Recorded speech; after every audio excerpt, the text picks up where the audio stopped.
Bonjour et bonsoir donc pour notre petit entretien, découvrir les trois clés favorisant l'évolution de la conscience humaine. Alors j'espère que vous allez bien cette journée ou soirée selon où est-ce que vous vous situez. Alors bon, mon nom est Sylvain Bélanger, je pense que vous me connaissez tous puisque vous êtes inscrits à cet entretien-là, c'est parce que justement, vous aviez sans doute une idée un petit peu qui j'étais. Alors, ça fait quand même plusieurs années que je fais de lecture intuitive, que je suis pas mal connu pour ça. C'est ma principale activité, certainement, c'est de la consultation. Donc, de faire des lectures intuitives, des soins envers des personnes qui ont des problématiques de santé qui peuvent toucher la santé physique, énergétique, psychologique, émotionnelle, spirituelle et tout ça. Et puis, évidemment, il y a tout un grand volet de l'enseignement aussi que je donne qui a pour objectif donc d'enseigner aux gens comment pratiquer l'intuition sur eux-mêmes pour se soigner et pratiquer l'intuition pour aussi dans un contexte professionnel. C'est quelque chose que je fais aussi depuis plusieurs années. Et je suis également auteur de plusieurs livres dans le domaine donc, de l'intuition.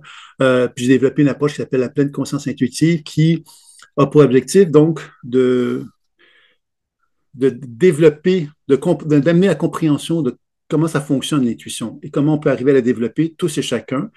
Quand j'ai dit tous et chacun, ça veut donc dire que tous et chacun, nous possédons les éléments fondamentaux qui vont permettre à la pratique intuitive de se faire. Et c'est ça un petit peu que le thème de la conférence d'aujourd'hui, c'est de vous présenter un petit peu de quelle façon que tous et chacun, nous pouvons développer la pratique intuitive et de quelle façon que on peut donc la développer d'une façon qui soit même professionnelle pour ceux qui veulent aller dans un contexte plus professionnel. Donc, la première chose que j'aimerais vous dire, c'est que je vous avais parlé de l'imaginaire, parce que quand on parle de l'intuition, on se dit, mais comment ça fonctionne?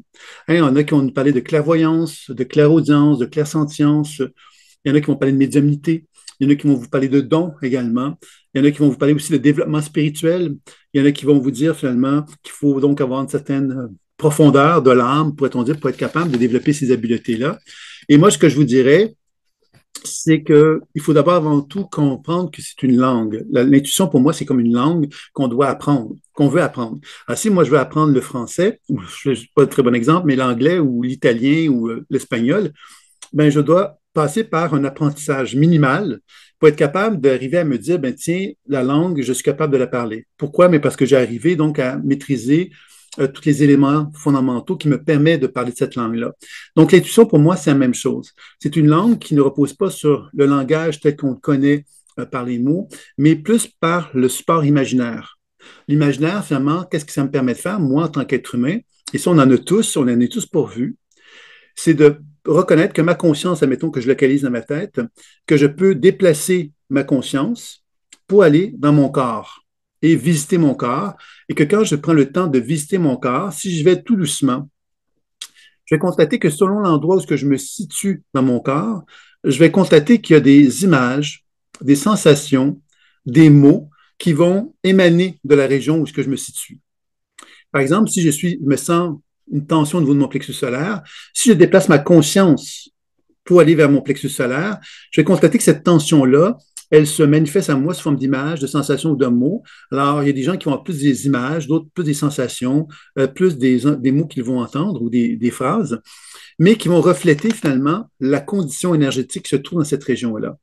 Ça veut dire quoi finalement? C'est que pour moi, le véhicule imaginaire me permet d'accéder à ce qu'on appelle une certaine forme de sagesse, une certaine forme d'intelligence qui n'est pas accessible par notre cerveau de la tête, mais qui est accessible par justement le langage du corps. C'est-à-dire que le corps est capable de communiquer avec moi par le biais d'une communication qui n'est pas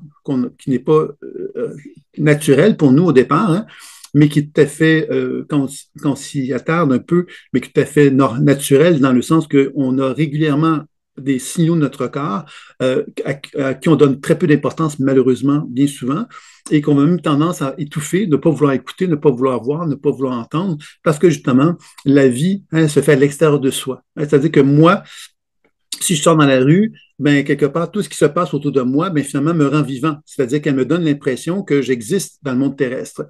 Quand je pose mon regard sur moi, à l'intérieur de moi, bien évidemment, ce regard que j'ai sur moi-même, ben, me donne moins le sentiment, quelque part, que j'existe à l'extérieur de moi.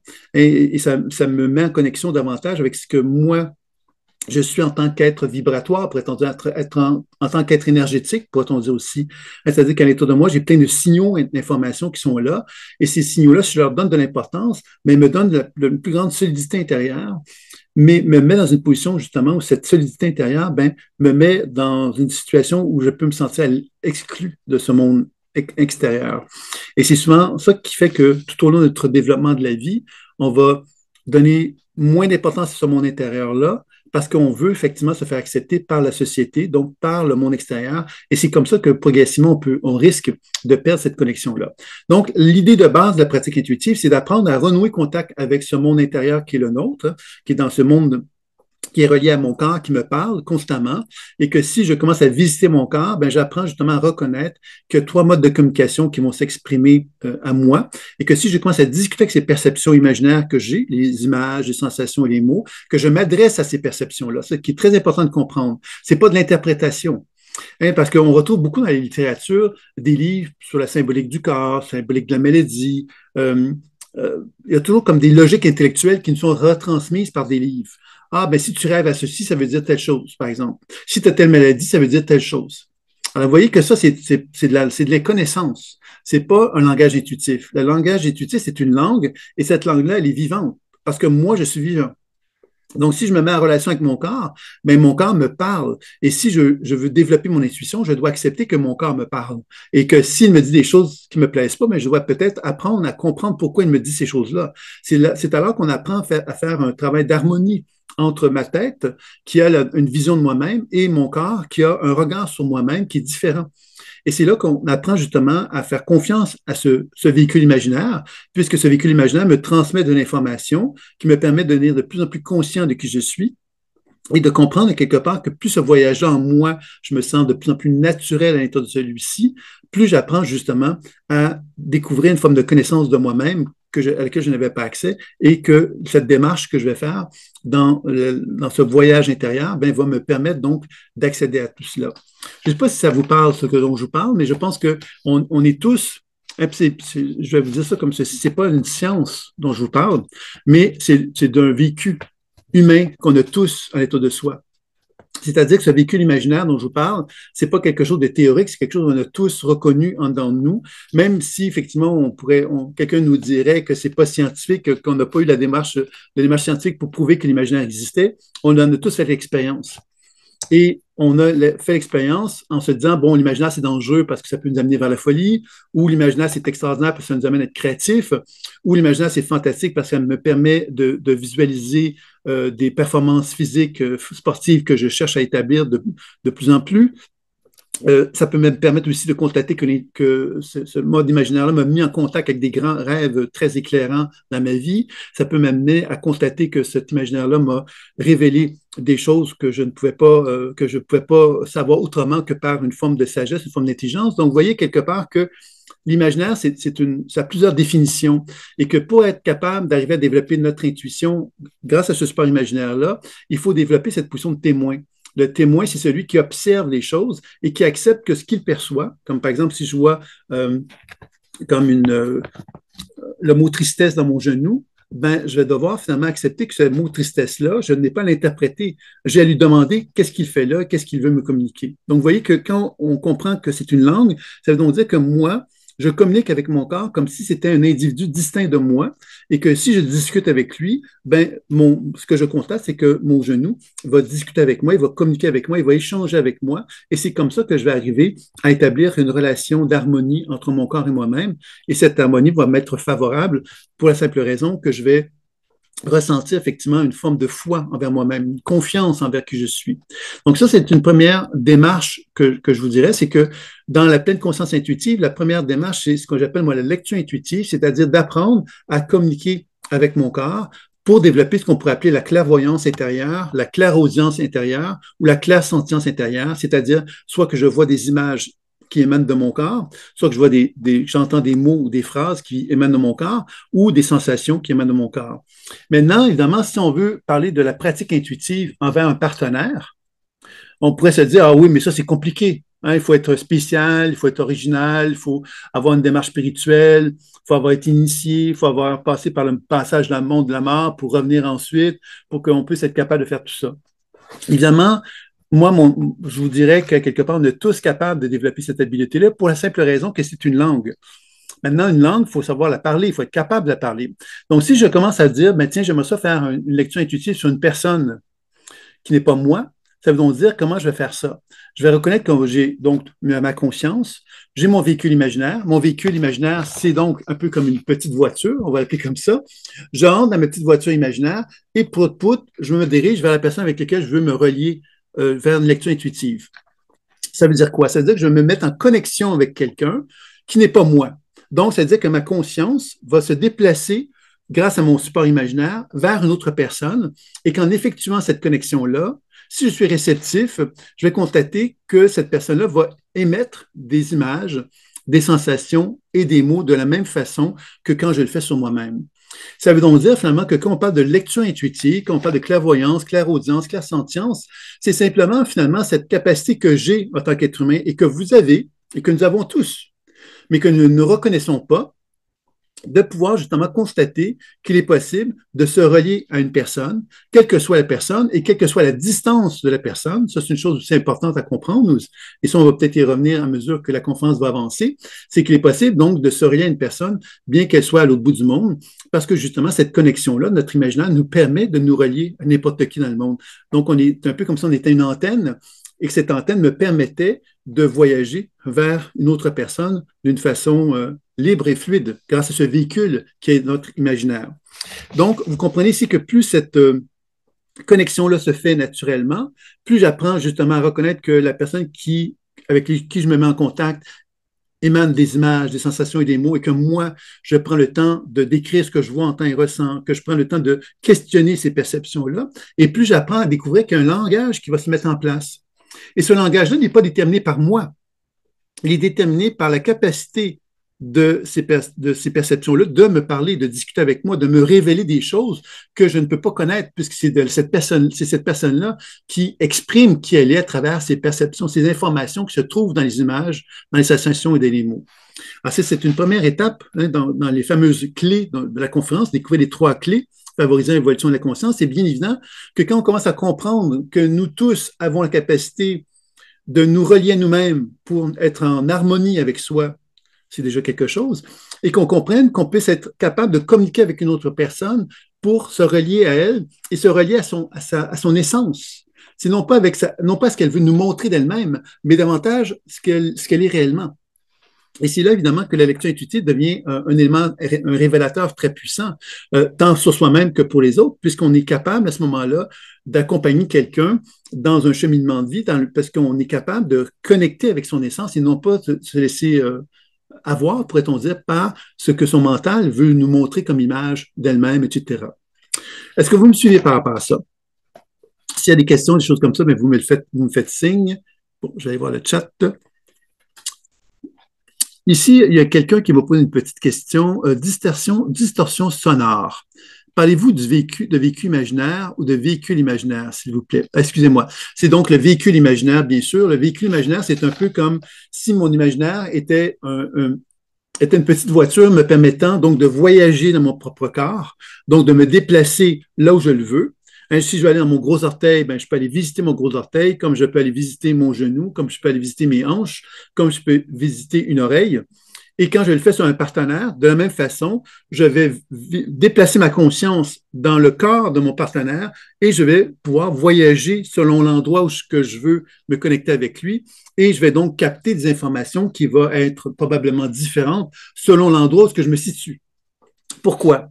Mais parce que justement, l'endroit où je me situe est porteuse d'une conscience différente qu'une autre partie du corps. Ce qui veut dire que moi, en tant qu'être humain, je pourrais dire je suis Sylvain Bélanger.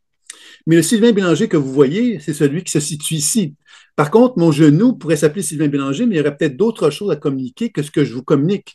Et c'est là, quelque part, qu'on comprend que l'être humain, ben, évidemment, il est morcelé. Il est morcelé parce que, justement, il y a donc une conscience dans son cerveau qui cherche, lui, à trouver une cohérence pour se présenter, humainement parlant, à d'autres êtres humains pour qu'il n'ait pas l'air débile, pourrait-on dire. Puis évidemment, il y a tout le reste de notre corps qui, lui, peut effectivement exprimer d'autres choses. Et c'est cette capacité qu'on a en tant qu'être humain d'être en harmonie avec ce qui se passe dans notre tête et ce qui se passe dans notre corps, qui fait qu'on va être capable d'être en cohérence et qui va être capable justement d'apparaître comme étant quelqu'un qui est harmonieux. Et c'est ça un peu la démarche de la pratique de la pleine conscience intuitive. Quand on fait cette lecture intuitive, c'est d'être capable d'écouter ce que le corps exprime et de chercher donc justement à s'harmoniser entre ce qui se passe dans mon corps et ce que mon cerveau finalement veut, à quelque part, exprimer, manifester. Et quand il y a cette cohérence entre les deux, bien évidemment, on se sent bien parce qu'on se sent en alignement avec l'être que nous sommes. Malheureusement, vous le savez tous, la vie, des fois, nous oblige à faire des compromis. C'est là qu'on peut s'éloigner de qui on est véritablement, parce que socialement parlant, on se sent obligé de faire plein de choses qui ne sont pas d'accord avec ce qu'on est, mais qu'on va faire pour justement chercher à être le plus en harmonie avec notre entourage. Tout ça. Donc, la lecture intuitive, ça, c'est la première étape que j'avais envie de vous parler, parce qu'évidemment, c'est cette lecture intuitive-là qui va nous permettre justement de pouvoir favoriser cette langue, hein, de développer le langage intuitif dont je vous parlais tantôt. Le deuxième élément que j'avais envie de vous parler, c'est la déprogrammation de la mémoire cellulaire. C'est un grand mot, c'est une grande phrase, c'est un grand truc, et je vais essayer de vous le présenter très simplement. Il y a un physicien qui s'appelle Pop, qui est un physicien qui a donc démontré finalement que les cellules du corps absorbaient et rémettaient de la lumière. Hein, c'est-à-dire que lui disait que le soleil émet de la lumière, des photons. Les photons, c'est des particules qui sont rapides, et le corps va absorber cette lumière-là. Les cellules du corps vont absorber cette lumière-là, puis vont ensuite réémettre de la lumière. C'est un peu comme s'ils consommaient l'énergie du photon, puis ensuite ils la réémettaient de la lumière par la suite, ce qui crée autour de mon corps physique, finalement, un genre de champ d'énergie qui absorbe et qui réémet, absorbe et qui réémet de la lumière. Alors évidemment, ce physicien-là a mis en évidence, c'est lui-même qui l'a dit, hein, il a mis en évidence qu'il avait fait la démonstration scientifique de l'aura, donc le champ d'énergie qui est autour du corps humain. Ce qui est intéressant dans sa recherche particulièrement, c'est qu'il a donné un support terrestre à ce qu'on appelle l'aura. C'est-à-dire qu'il a démontré que les cellules du corps absorbaient et émettaient de la lumière. C'est donc dire que quand j'observe le champ d'énergie d'une personne, qu'est-ce que j'observe? Bien, j'observe effectivement le rayonnement biolumineux des cellules. Alors, ça veut dire quoi? Ça veut donc dire que les cellules du corps sont donc en mesure de me montrer quelque part leur potentiel santé quand j'observe l'aura. C'est-à-dire que quand j'observe une personne qui a un aura rayonnant et lumineux autour d'elle, ben, à quelque part, ça veut donc dire que cette personne-là a un potentiel santé optimal, puisqu'il semble qu'il y ait une belle luminescence qui se manifeste, qu'il n'y a pas de distorsion, etc. Donc, on peut parler d'une personne qui est en santé et qui a un bon potentiel santé, c'est-à-dire que son corps n'a pas à émettre plein d'efforts pour finalement fonctionner. Par contre, si on regarde un champ énergétique d'une autre personne qui serait, par exemple, dans un état de tension importante, avec beaucoup de zones sombres, etc., bien évidemment, on comprend ici que cette personne-là, bien, elle ne va pas refléter un potentiel santé optimal. Elle va refléter, au contraire, des zones de perturbation qui sont liées à des dysfonctionnements cellulaires, qui sont reliés à des dysfonctionnements d'organes, et qui exige donc de sa part, cette personne-là, des efforts énergétiques importants pour fonctionner. Ça ne veut pas dire qu'elle est malade. Ça veut simplement dire que son potentiel santé est réduit par rapport à une autre personne qui est en santé, d'un point de vue du champ énergétique, j'entends. Ça veut donc dire que finalement, pour parvenir à être en mesure de rétablir la situation de cette personne-là, bien évidemment, on va chercher donc à essayer de comprendre la raison d'être des perturbations qui sont dans son champ d'énergie et ensuite, évidemment, de faire des soins. Et la déprogrammation de la mémoire cellulaire, c'est un des deux soins que je vais vous présenter qui est important. Et comment est née la déprogrammation de la mémoire cellulaire? C'est né, moi j'ai été formé avec un guérisseur. Il s'appelle Ron Young, qui est un Italien, pas un Italien, un Américain, mais qui habite en Italie aujourd'hui, je pense. Et ce guérisseur-là, quelque part, c'était quelqu'un qui enseignait, mais qui enseignait pas, en fait. Et je le dis avec beaucoup d'amour pour lui, hein. Mais c'est-à-dire qu'il nous montrait les choses, mais il ne les expliquait pas. C'est-à-dire qu'à la limite, il fallait comme regarder comment il fonctionnait, puis copier ce qu'il faisait. Ça faisait des fois un peu pas très sérieux comme idée, parce que justement, on copiait quelqu'un qu'on regardait par qu'est-ce qu'il faisait Puis c'était des choses qui se faisaient de l'intérieur, souvent ce qu'il vivait, ce qui nous, tu sais, je pense entre autres à l'exorcisme, il y avait entre autres un volet d'exorcisme dans son enseignement. Et quand il s'agissait d'exorciser quelqu'un, ça voulait dire d'enlever une entité d'une personne, c'était comme ça qu'il le décrivait. Puis là, on le regardait, puis là, il nous faisait s'essimagrée, puis on copiait un peu s'essimagrée pour essayer de faire un peu comme il faisait. C'était un peu ridicule quand je pense à ça, parce qu'évidemment, on ne comprenait pas ce qu'on faisait, il nous montrait les choses, mais on ne cernait pas du tout les choses. Et comment est née la déprogrammation? C'est que moi, j'avais une grande facilité au début de cet enseignement-là pour la lecture intuitive. C'était naturel. Je ne me suis même pas posé la question comment ça fonctionnait. Je l'avais facilement. Et j'étais même moi-même surpris de constater que c'était aussi facile. C'est ce qui m'a amené d'ailleurs à aller dans cette direction-là. C'est que c'était tellement une langue pour moi que je connaissais que j'avais l'impression, effectivement, que j'avais une longueur d'avance sur tout le monde parce que pour moi, c'est une langue que je maîtrisais déjà assez facilement. Et pourquoi? Mais parce que je pense que j'avais une relation avec mon imaginaire qui était très libérée, je dirais. J'avais beaucoup de curiosité dans l'imaginaire que j'avais exploré déjà. Donc, pour moi, c'était, je pense, naturel de me laisser guider par ce processus-là, et ce qui faisait que j'avais une certaine aisance. Et comme j'avais cette aisance-là, je voyais plein de choses dans les champs énergétiques des gens, et je voyais des personnages. Et ces personnages-là, c'était pour moi très difficile de cerner, par exemple, ce qui était une mémoire, qui était une entité, par exemple, pour revenir avec les terminologies que ce guérisseur-là proposait. Et puis, à un moment donné, avec la pratique, à force de travailler sur des gens, j'ai commencé à constater que lorsqu'on interagissait avec ces énergies-là, qui sont dans le champ énergétique d'une personne, par exemple, je me mets en relation avec une personne, je constate que dans son champ énergétique, il y a un petit enfant qui s'est senti abandonné, qui est lui-même, lorsqu'il avait 6 ans, qui s'est senti abandonné. Ben, je peux dire, mais oui, à 6 ans, tu t'es senti abandonné. Et la personne pourrait me dire, oui, tu as raison. Et on pourrait arrêter là. La personne serait impressionnée en se disant, waouh, c'est extraordinaire, tu as pu voir quelque chose que je ne t'avais pas dit. Mais en même temps, ça reste un peu limité. Et ce qui est intéressant dans la pratique intuitive, c'est qu'on peut interagir avec ces informations-là, donc l'enfant de 6 ans, et on peut donc aller le voir et lui dire, mais qu'est-ce que je peux faire pour t'aider? Qu'est-ce que je peux faire pour te donner ce dont tu as besoin pour ne plus être dans l'expérience d'abandon? Parce qu'il faut savoir que la personne qui se présente à moi, mettons, qui a 35 ans, et qui a donc l'enfant de 6 ans dans son champ énergétique, qui sent s'abandonner, bien, pourquoi cet enfant-là existe dans son champ énergétique? C'est parce que cette personne n'a pas fait un travail sur cet abandon-là et elle se trouve figée dans son expérience émotionnelle et elle est toujours finalement prisonnière de cette expérience émotionnelle-là d'abandon. Donc, quand on va voir cette fameuse énergie d'enfant abandonné, comment je vais faire ça? Bien évidemment, ma conscience va prendre mon véhicule imaginaire et je vais me déplacer dans la conscience de cet endroit-là où se trouve l'enfant et je vais pénétrer dans cet espace-là pour commencer justement à établir une communication avec lui, puis lui dire, ben, qu'est-ce que je peux faire pour t'aider, pour que tu ne te sentes plus abandonné. Et là, l'enfant peut me faire part de demandes qu'il peut avoir. Par exemple, il pourrait me dire, j'ai besoin de joie, par exemple, et je pourrais, grâce à mon support imaginaire, je pourrais très bien créer de la joie pour lui donner à cet enfant-là.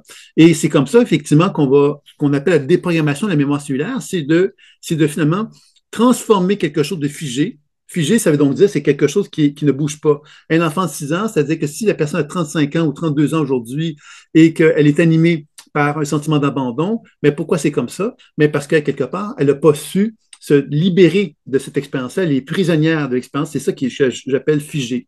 Et quand on commence à déprogrammer, c'est qu'on libère la blessure de l'abandon en lui donnant tout ce dont elle a besoin pour qu'elle ne se sente plus abandonnée. Et quand on fait ça, bien évidemment, on assiste à une transformation de l'information. C'est-à-dire que l'enfant qui se sent abandonné, si je lui donne de la joie, bien, il va peut-être effectivement se mettre à crier de joie et à devenir hyper actif. Et on va constater que pourquoi l'enfant devient hyperactif, c'est peut-être parce que justement, le sentiment d'abandon qu'il a vécu est relié à l'hyperactivité. C'est-à-dire que c'était un enfant qui était hyperactif et on s'est mis à l'abandonner parce que justement, il n'était pas gérable et l'enfant a vécu ça comme une expérience d'abandon. Donc, vous voyez que quand on redonne de l'énergie et qu'on libère la mémoire programmée figée qui est blessée, on redonne à quelque part l'opportunité à la mémoire de retrouver quelque part ses origines. Et ces origines, évidemment, si on apprend, nous, à mieux les accueillir, bien, ça va amener une transformation qui va faire qu'il y a donc une libération qui va prendre forme. Je ne sais pas si vous me suivez par rapport à ça. C'est des questions, évidemment, que vous me faites. J'ai une question ici à l'instant à laquelle je vais répondre. comment développer une relation avec son imaginaire au quotidien? Écriture, visualisation. Évidemment, ça consiste un petit peu du sujet de la conférence d'aujourd'hui parce que, évidemment, il y a plusieurs façons de développer. Si on parle de l'imaginaire, dans le sens de l'imagination, évidemment, la visualisation, l'écriture, seraient tous des façons de développer l'imaginaire. Dans la pratique intuitive, évidemment, c'est des jeux de rôle, quelque part, qu'on cherche à faire, et je vais essayer de vous en présenter un certain nombre aujourd'hui, parce qu'il y a donc une conférence que je propose, une formation plutôt certifiante que je propose dans les prochaines semaines, et qui propose justement un parcours pour apprendre justement à développer cette langue intuitive, etc. Et on va donc revenir plus spécifiquement parce que développer son imaginaire, c'est une chose, développer son intuition en est une autre. Je vous parle de l'imaginaire comme étant la voie pour développer l'intuition, mais pour arriver à développer l'intuition, il y a une façon de faire confiance à notre imaginaire pour nous donner l'opportunité de libérer cet imaginaire-là, de se libérer de ce que j'appelle les croyances qu'on peut avoir en dedans de soi. Par exemple, si on est convaincu que on va se faire avoir par quelqu'un, donc on est programmé à ça, évidemment, notre imaginaire est programmé à ça. Alors, ça veut donc dire que si je suis programmé de cette façon-là, je ne suis pas en mesure de me relier à quelqu'un facilement parce que je suis convaincu que la personne va m'avoir.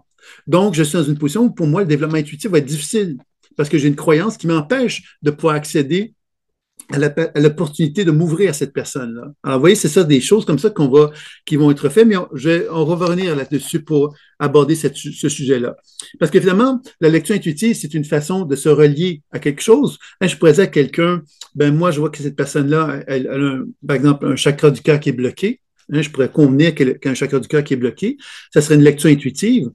Dans ma pratique à moi, qu'est-ce qu'on va faire? C'est qu'on va chercher à déterminer pourquoi la personne a un chakra du cœur bloqué dans un premier temps, et surtout, on va chercher à développer la déprogrammation de la mémoire cellulaire. Pourquoi? Parce que dire que quelqu'un est bloqué, c'est la figer, c'est lui dire, voilà la situation, c'est un peu comme un diagnostic, de dire à quelqu'un, voici, vous avez le blocage, c'est ceci, c'est cela, c'est pour ça que vous êtes comme ceci, comme cela. C'est intéressant, mais en même temps, ça ne permet pas de mettre en lumière ce qu'on appelle la vie. La vie, qu'est-ce que c'est? C'est que quand on dit à quelqu'un qu'elle est figée, c'est un peu comme si j'avais pris une photo et j'avais dit, voilà ce qui tu es. Mais quand je regarde la photo, qu'est-ce que je vois? Je me vois il y a quelques instants. C'est-à-dire que je me vois déjà quelques secondes, quelques minutes, j'étais ça. Sauf que je suis devenu quelqu'un d'autre. Dans un contexte énergétique et vibratoire, je ne suis plus cette personne-là. Et c'est pour ça que la déprogrammation de la mémoire cellulaire est venue à moi, c'est que j'ai compris finalement que si on veut vraiment faire une démarche intuitive, on ne doit pas figer les choses, on doit tout le temps les mettre en interaction. Donc, si je vois quelqu'un qui a une blessure au niveau du cœur ou qui semble être bloqué à ce niveau-là, je vais pouvoir le constater, mais je ne vais pas rester là. Je vais chercher justement à donner à cette région-là ce dont elle a besoin pour qu'il y ait une transformation, pour qu'il y ait un déblocage, pour qu'elle me montre autre chose, qu'elle me dévoile finalement qui elle est derrière ce blocage-là. Et c'est là qu'on commence à comprendre effectivement que la déprogrammation de la mémoire cellulaire, c'est de libérer ce qui est figé pour accéder au mouvement de la vie. Et le mouvement de la vie, effectivement, c'est ce qu'il y a de plus beau en nous. Parce que le mouvement de la vie veut donc dire qu'on est en mouvement, on est dans une adaptation, on est dans le changement, on est dans la vie finalement. Vous comprenez? Donc, il y a deux questions qui me sont posées. Je vais prendre le temps d'y répondre. Alors, si l'enfant intérieur exprime être envahi par des mémoires transgénérationnelles toxiques ou nuisibles pour la personne, comment procède-t-on? Tu vois, c'est toujours intéressant ce genre de questions-là parce qu'en fin de compte, la chose que tu oublies, Gauguin, Madame Gauguin ou Marie-Pierre Gauguin, c'est que finalement, la vie est déterminée pas par... Moi, j'ai une expérience, mais si on veut revenir sur la pratique, l'enfant intérieur, c'est-à-dire que l'enfant intérieur, c'est-à-dire que quand je regarde le champ énergétique d'une personne, je constate qu'il y a un enfant intérieur qui m'exprime être envahi par des mémoires transgénérationnelles toxiques ou nuisibles pour la personne. Comment dois-je réagir à ça? La première chose, je vais dire à l'enfant intérieur, OK, tu dis que tu es envahi par des mémoires transgénérationnelles toxiques. Ça fait, wow, pour un enfant, tu es drôlement bon, un analyste assez pointu quand même. Première chose. Deuxième chose, je vais lui dire, OK, explique-moi en quoi tu es envahi par des mémoires transgénérationnelles. Parce que ça fait plus un diagnostic, ce que tu me décris, que une réalité intuitive. La réalité intuitive, c'est très rare qu'un enfant va me dire, un enfant intérieur va m'exprimer qu'il est envahi par des mémoires transgénérationnelles. Par contre, qu'est-ce qu'il va me dire? Il va me montrer peut-être, je vais donner un exemple, que dans son chakra racine, elle est complètement congestionnée, cette région-là de son corps, parce que justement, elle va me montrer que cette congestion-là est étroitement reliée à sa mère qui s'accroche à l'enfant parce que cette mère-là, quelque part, qu'est-ce qu'elle veut de l'enfant? C'est qu'elle soit sous son contrôle. Donc, vous voyez que là, c'est déjà différent. On n'est pas en train de parler d'un terme, d'un diagnostic, on est en train de parler de quelque chose de vivant. L'enfant me montre qu'il est envahi par sa mère qui vient, à quelque part, l'empêcher de pouvoir cheminer, de pouvoir développer. Vous allez me dire, mais ça ne se peut pas des trucs comme ça. Mais au contraire, je pense que d'un point de vue énergétique, malheureusement, il y a énormément d'éléments, quelque part, de relations toxiques qui s'effectuent dans la vie sans qu'on en soit présent ou conscient, parce que justement, on n'est pas attentif à ces éléments plus subtils-là. Et c'est là qu'effectivement, que l'enfant qui nous montre une scène comme ça, il va nous dire, on va lui poser des questions pour comprendre la nature de la relation qu'il a avec sa mère. Puis à un moment donné, on va lui dire, qu'est-ce que je peux faire pour t'aider? C'est-à-dire, qu'est-ce que je peux faire pour te libérer de cette situation-là? Et c'est comme ça que les choses vont se faire naturellement pour amener justement l'enfant à être capable de retrouver justement une position plus adulte face à cette dynamique malsaine avec sa mère et de retrouver effectivement une forme de position d'alignement plus forte à ce moment-là. Il y a également Jean qui me pose une question. Vous avez dit une formation certifiante au Canada ou en France? Bien, en fin de compte, je vais y revenir, mais c'est une formation qui est en ligne. Hein, donc, c'est une formation qui est certifiante et qui est en ligne. Je vais vous expliquer de quoi il s'agit un petit peu plus tard, mais effectivement, il s'adresse un petit peu à toutes les personnes qui ont le désir de le faire, qu'elles soient en France, au Canada ou même ailleurs. Hein, c'est dans ce sens-là. Donc, vous voyez que ça, c'était donc lecture intuitive, déprogrammation de la mémoire cellulaire. C'est les deux grandes clés de la pratique de la pleine conscience intuitive. Il y en a donc une troisième. Et la troisième, elle n'est pas non plus, elle est assez importante, mais elle est beaucoup plus commune, je dirais, dans ce qu'on appelle les soins énergétiques. C'est donc les soins énergétiques, c'est donc la capacité que moi j'ai de pouvoir reconnaître que je suis un être de lumière. Alors, un être de lumière, ça veut dire quoi? Tantôt, je vous ai dit que Pop, le physicien, avait reconnu que le soleil émettait de la lumière et que les cellules du corps absorbaient et remettaient cette lumière-là. Il a même développé un appareil qui mesure ça. Donc, ce n'est pas des théories un peu pas sérieuses, comme on dit, c'est quelque chose quand même qui a une certaine valeur scientifique réelle. Et ce qui est intéressant de comprendre ici, c'est que quand on parle de faire des soins énergétiques, ça veut dire finalement qu'on reconnaît que nous, on est un être de lumière. Et cet être de lumière, qu'est-ce que c'est? Mais c'est cette capacité que le corps a de se relier à l'énergie tellurique de la Terre et de se relier à l'énergie du ciel et d'être capable de finalement se faire en sorte que ces deux énergies se réunissent dans mon corps et qui vont faire que mon champ d'énergie va s'amplifier. Dans la tradition chamanique, c'est comme ça qu'on enseigne la pratique de l'ancrage ou de l'enracinement. Et on comprend avec ce physicien-là qu'on peut penser que l'ancrage permet justement d'amplifier ce champ de lumière-là. Et si ce champ de lumière-là est amplifié, qu'est-ce qui va en résulter? Bien, ça veut donc dire quelque part, je vais être gorgé de lumière. Et si je suis gorgé de lumière, bien, c'est facile pour moi d'envisager que si je veux me soigner, ben, je vais pouvoir plus facilement me soigner parce que je suis gorgé de lumière, donc j'ai beaucoup, beaucoup de lumière qui est plus forte, plus grande que ce que j'avais moi-même en moi. Donc, je vais pouvoir donc la partager, cette lumière-là que j'ai en surplus, pour me soigner, pour finalement rétablir des fonctions biologiques qui sont en moi, pour rétablir donc la santé, tout comme je peux apprendre, évidemment, à le faire avec un partenaire pour lui donner de la lumière. La chose que souvent je trouve qu'on néglige avec les soins énergétiques, c'est comment la personne reçoit la lumière. Si moi, je me mets de la lumière sur les régions de mon corps, ben, la lumière que je vais envoyer à mon corps, ben, elle va produire quelque chose dans mon corps. Elle va changer des choses en moi. Elle va amener une transformation dans ma personne. Et ça, c'est quelque chose qu'on a tendance quelquefois à négliger. On a tendance à oublier quelque part que si j'envoie de la lumière, ben, mon corps réagit. Si j'envoie de la lumière à mon partenaire et que je fais un soin énergétique vers lui, ben, cette personne-là va donc réagir aussi à la lumière. Et ça veut donc dire que la lecture intuitive, la déprogrammation de la mémoire cellulaire et les techniques de soins énergétiques vont se combiner ensemble pour être capable justement de comprendre que quand j'envoie de l'énergie vers mon partenaire, ben cette énergie-là, elle est reçue par mon partenaire et il y a donc une réaction qui va en résulter de mon partenaire et je vais prendre le temps donc de déprogrammer et de soigner pour finalement permettre justement à ce que la lumière puisse être bien accueillie par mon partenaire, ou si je le fais sur moi-même, même chose, hein, que je sois capable de bien l'accueillir pour être capable justement de permettre à mon corps d'être de plus en plus conducteur et de plus en plus lumineux. Alors, vous allez me dire, mais comment est-ce que c'est possible qu'on pourrait empêcher la lumière de se manifester dans mon corps? C'est assez facile à comprendre. C'est que si moi j'ai des blessures en moi, des blessures d'abandon, comme je disais tout à l'heure. Ces blessures d'abandon, finalement, me font comprendre que je ne dois pas être, par exemple, pour reprendre l'exemple de tout à l'heure, je ne dois pas finalement devenir hyperactif. Hein, parce qu'on l'a vu tout à l'heure dans l'exemple que je vous donnais, qu'il y avait cette notion que j'avais peur de mon hyperactivité parce que j'ai l'impression que je vais être abandonné. Donc, si je fais un soin énergétique et que j'apprends à reconnaître en moi que cette hyperactivité-là, finalement, me fait peur parce que justement, elle me met en contact avec une autonomie et une indépendance importante qui fait que j'aurais envie de faire des choses que je ne croyais pas avoir le droit de faire parce qu'on m'avait interdit quand j'étais enfant, mais vous comprenez ici que le soin énergétique n'est pas simplement que rétablir la lumière, c'est de rétablir quelque part une connexion avec la profondeur de l'être que je suis, avec l'essence fondamentale de l'être que je suis, que je ne me suis pas permis d'accueillir en moi jusqu'à maintenant, parce que j'avais l'impression de ne pas y avoir droit. Donc, vous voyez, c'est pour ça que la pleine conscience intuitive va vraiment combiner lecture intuitive, déprogrammation et soins pour permettre justement d'aller chercher plus en profondeur toute l'idée d'un travail intuitif qui va se faire plus naturellement.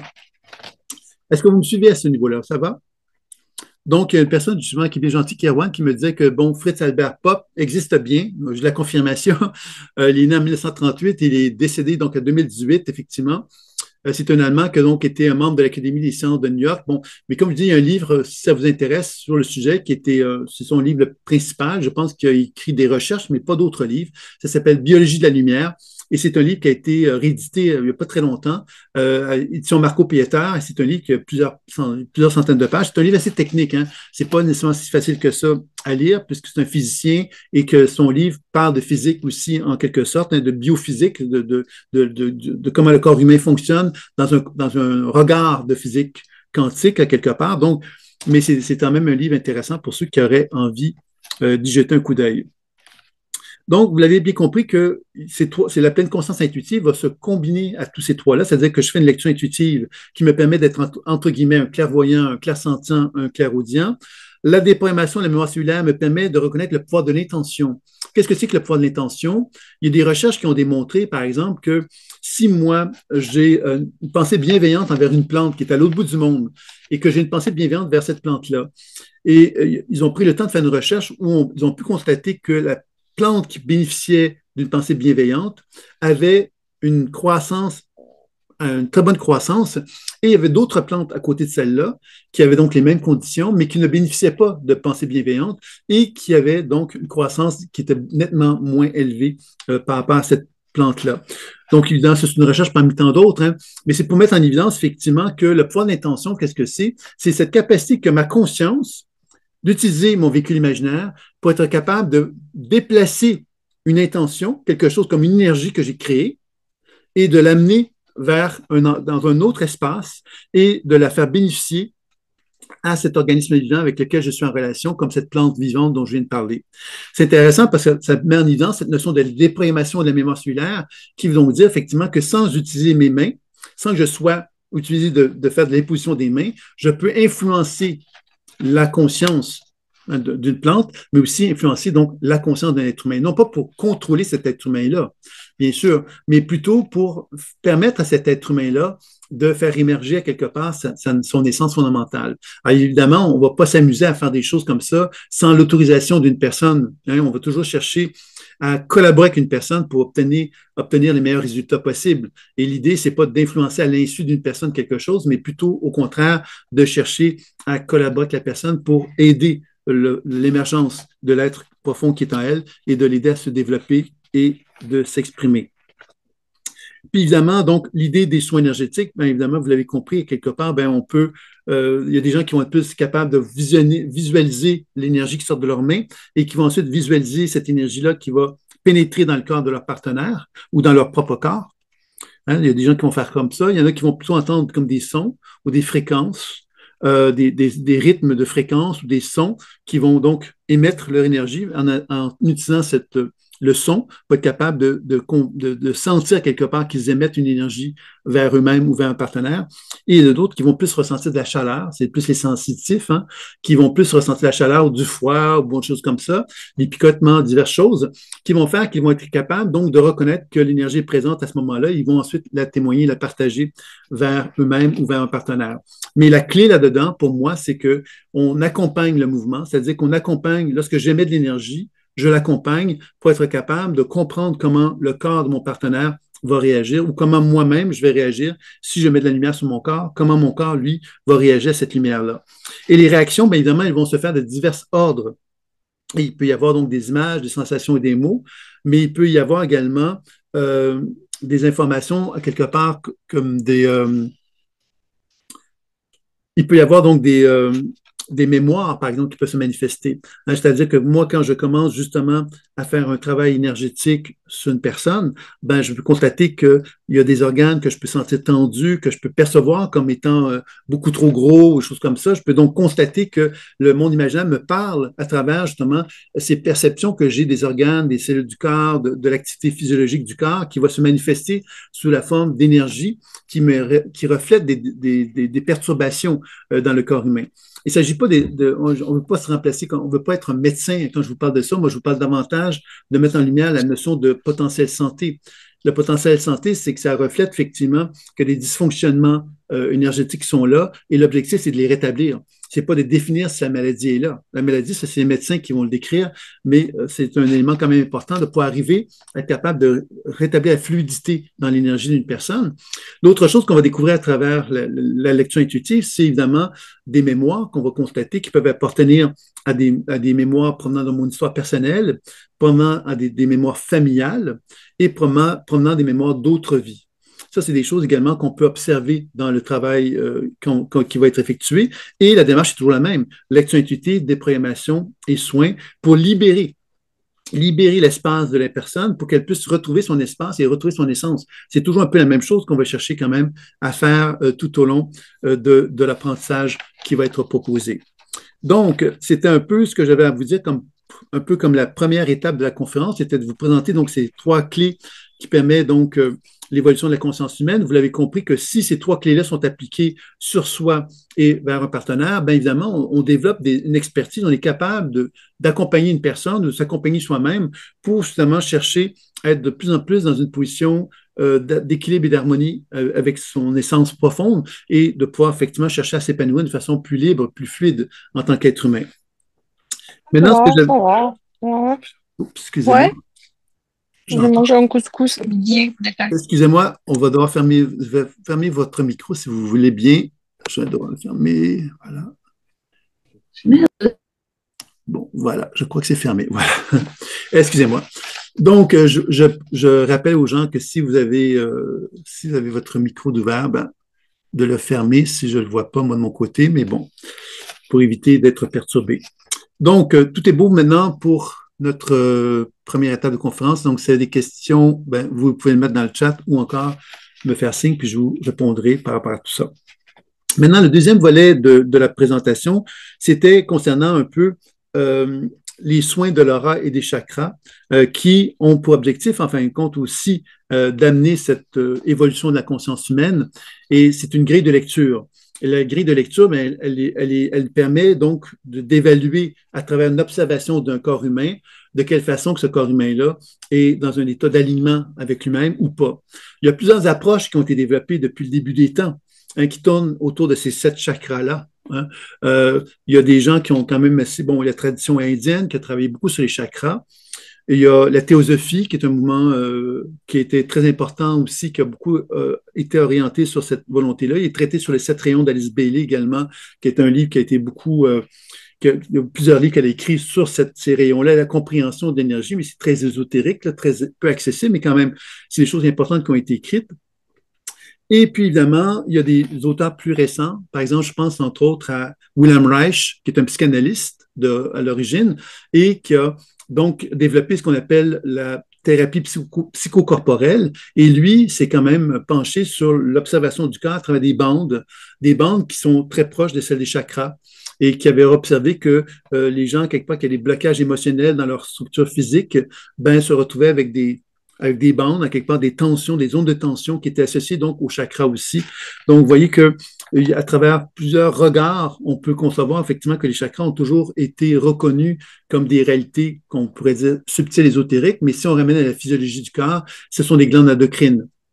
Les glandes endocrines, bien, effectivement, absorbent et remettent de la lumière, tout comme les cellules du corps le font. Donc, on peut concevoir que les chakras ben, sont capables d'absorber certaines énergies associées donc au cosmos Hein, on pourrait parler de 7 rayons. Donc, 7 rayons, ça veut donc dire 7 fréquences différentes. Et l'être humain que je suis, ben, il naît sur Terre avec cette capacité qu'il a de pouvoir accueillir, assimiler ces énergies-là d'une façon plus ou moins importante en l'état de lui-même et que c'est à travers cette expression des 7 énergies que l'être humain va pouvoir se déployer et pouvoir développer à quelque part sa conscience de la façon la plus mature, la plus sage possible.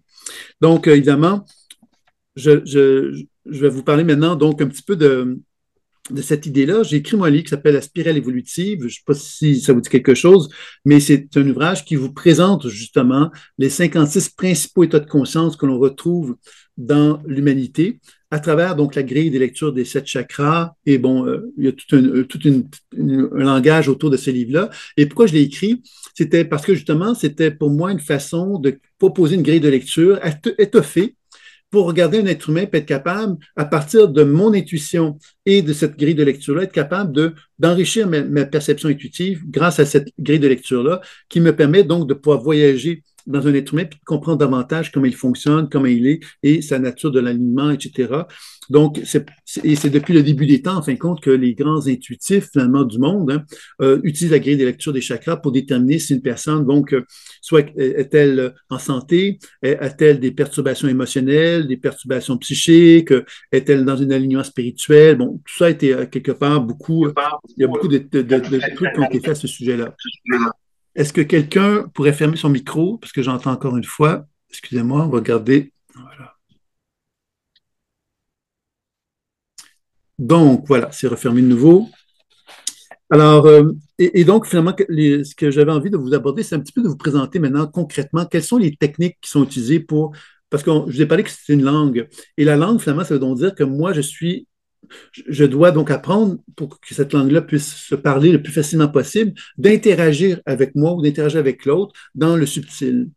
Alors, on vient de voir que lecture intuitive, déprogrammation, soins énergétiques sont ces 3 éléments. On va aborder un petit peu plus, on va approfondir un petit peu plus cette notion de soins en vous présentant certaines techniques à quelque part, je n'irai pas dans le détail, mais pour montrer un petit peu de quelle façon que le jeu se fait. Parce que le jeu, finalement, qu'est-ce que c'est? C'est que moi, je peux observer quelque chose puis simplement rester figé devant en tant qu'observateur, mais je peux également être un observateur réactif à la situation. Et c'est ça qui va permettre cette pleine conscience intuitive à prendre forme et à reconnaître que la vie, ben, c'est du mouvement et non pas quelque chose qu'on observe simplement. On peut vraiment interagir avec et c'est ça qui va révéler ce que le corps souhaite nous communiquer.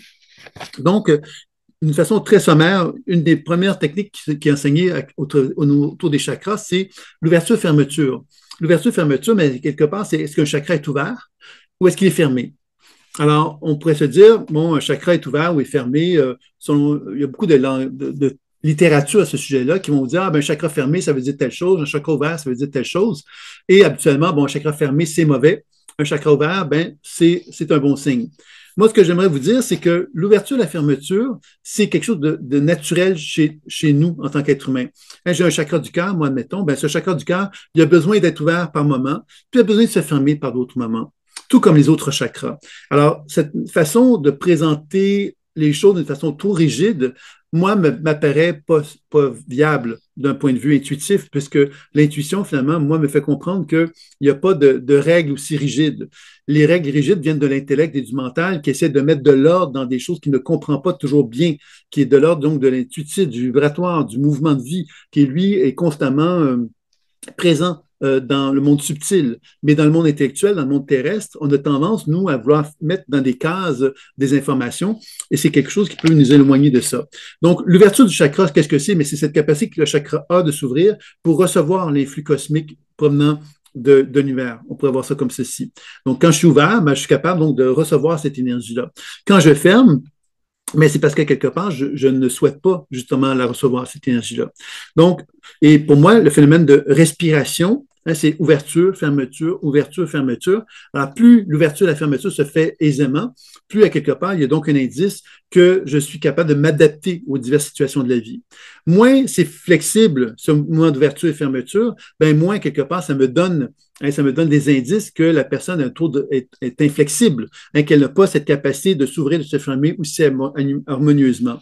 Si je prends le temps de revenir sur la pratique de la pleine conscience intuitive et que je prends le temps de constater que sur un chakra, il y a un manque d'ouverture, de fermeture, ben inévitablement, qu'est-ce que je vais constater? C'est que je vais prendre le temps de questionner la raison de cette résistance-là, pourquoi c'est présent. C'est la lecture intuitive qui va se mettre en place, qui va me permettre donc d'échanger avec les résistances qui sont présentes dans la région que le chakra concerné. Et ensuite, bien évidemment, je vais aller vers la déprogrammation, dans lequel je vais chercher donc à donner ce qui est nécessaire pour que le chakra retrouve cette mobilité, cette ouverture, cette fermeture d'une façon plus adaptable, plus naturelle, plus harmonieuse, et qui va m'amener donc doucement ensuite à faire un soin énergétique qui va permettre aussi de rétablir. Donc, vous voyez finalement que on a ajouté un autre élément, c'est-à-dire qu'on peut partir avec la grille des chakras, devenir donc être conscient qu'un chakra peut s'ouvrir et se fermer et que selon quelque part son mouvement de flexibilité, il va y avoir donc des indications que le chakra va réagir, il va me transmettre de l'information parce que j'ai interagi avec lui. Je ne suis pas simplement en train de l'observer, en train de dire à la personne, ah, vous avez un chakra ouvert, par exemple, à tel endroit. Ça, c'est une observation. Si j'interagis avec le chakra en question, je suis en train de faire parler le chakra. Donc, je vais créer ce mouvement d'ouverture et fermeture pour amener le chakra à réagir, me transmettre de l'information qui va m'amener donc à constater qu'il y a des informations qui vont émaner, qui peuvent être associées donc à des indications énergétiques de la région, des indications psycho-émotionnelles, donc des mémoires provenant de l'histoire personnelle, des mémoires familiales, des mémoires d'autres vies, et que tout ça va m'amener justement à favoriser une communication beaucoup plus profonde de ce qui est là, et qui va m'amener donc effectivement à constater qu'une technique de soins de cet ordre-là permet d'enrichir la pratique d'une façon plus importante. Il y a également donc d'autres techniques que je vais vous parler, je vais nommer davantage pour ne pas donc rendre la conférence trop lourde. Il y a donc évidemment l'équilibre par les couleurs, qui est une technique qu'on connaît, on a entendu beaucoup parler des couleurs associées au chakra, et j'aimerais encore vous dire une chose. Un chakra, finalement, c'est pas une couleur, OK? Le chakra, finalement, c'est comme une forme comment dire, c'est une adaptabilité. Donc, si moi, dans mon chakra du cœur, j'ai une couleur qui ne correspond pas au chakra du cœur, disons que le chakra du cœur est associé au vert en général, et si je vois plein de rouge dans mon chakra du cœur, est-ce que ça veut dire que c'est négatif? Ça veut simplement dire que le chakra racine, qui est relié à la couleur rouge, est en interaction avec le chakra du cœur. Donc, encore une fois, plutôt que de juger avec ma tête de ce qui se passe, de prendre le temps de discuter avec la région va me permettre, encore une fois, d'arriver à enrichir cette relation-là. Donc, ça, c'est quelque chose qui est quand même toujours pour faire parler, c'est toujours un peu cette notion d'apprivoiser une langue et de la rendre de plus en plus fluide. C'est comme ça qu'on va procéder par rapport aux couleurs. Il y a également la notion de la circulation rotatoire. Dans la tradition indienne et dans la tradition des guérisseurs aussi, on dit qu'un chakra qui circule dans le sens des aiguilles d'une montre est équilibré et que le chakra qui tourne dans le sens contraire des aiguilles d'une montre n'est pas équilibré. Alors, moi, ce que je vous dirais, c'est que, encore une fois, on a tendance à figer les choses avec des termes et des logiques comme ça qui sont intellectuelles et qui ne sont pas basées sur l'écoute intuitive. C'est-à-dire que si moi, je constate qu'un chakra a un mouvement centripède ou centrifuge. Centripède, c'est il se referme sur lui-même, et centrifuge, c'est qu'il émane vers l'extérieur. Ben, ça veut donc dire effectivement qu'il y a une forme de dynamisation qui est associée à ça, qui reflète effectivement que le chakra, lorsqu'il s'ouvre, il s'expansionne, sa conscience s'expansionne, et lorsqu'il se ferme, ben, quelque part, la confiance se limite. Il y a plus d'ego là-dedans, comme une expérience plus égoïque qui se manifeste à cet endroit-là. Encore une fois, il est quelquefois nécessaire d'avoir plus d'ego, puis d'autres fois, mais c'est plus nécessaire d'expansionner. Donc, vous voyez qu'encore une fois, la lecture intuitive des programmations et soins va nous permettre d'enrichir notre compréhension de cette façon de regarder donc les chakras. Une autre façon d'aborder les chakras, c'est le mouvement descendant et ascendant, c'est-à-dire ce concept de la montée de la Kundalini. Vous êtes un peu familier sans doute avec le terme Kundalini, je me trompe ou pas?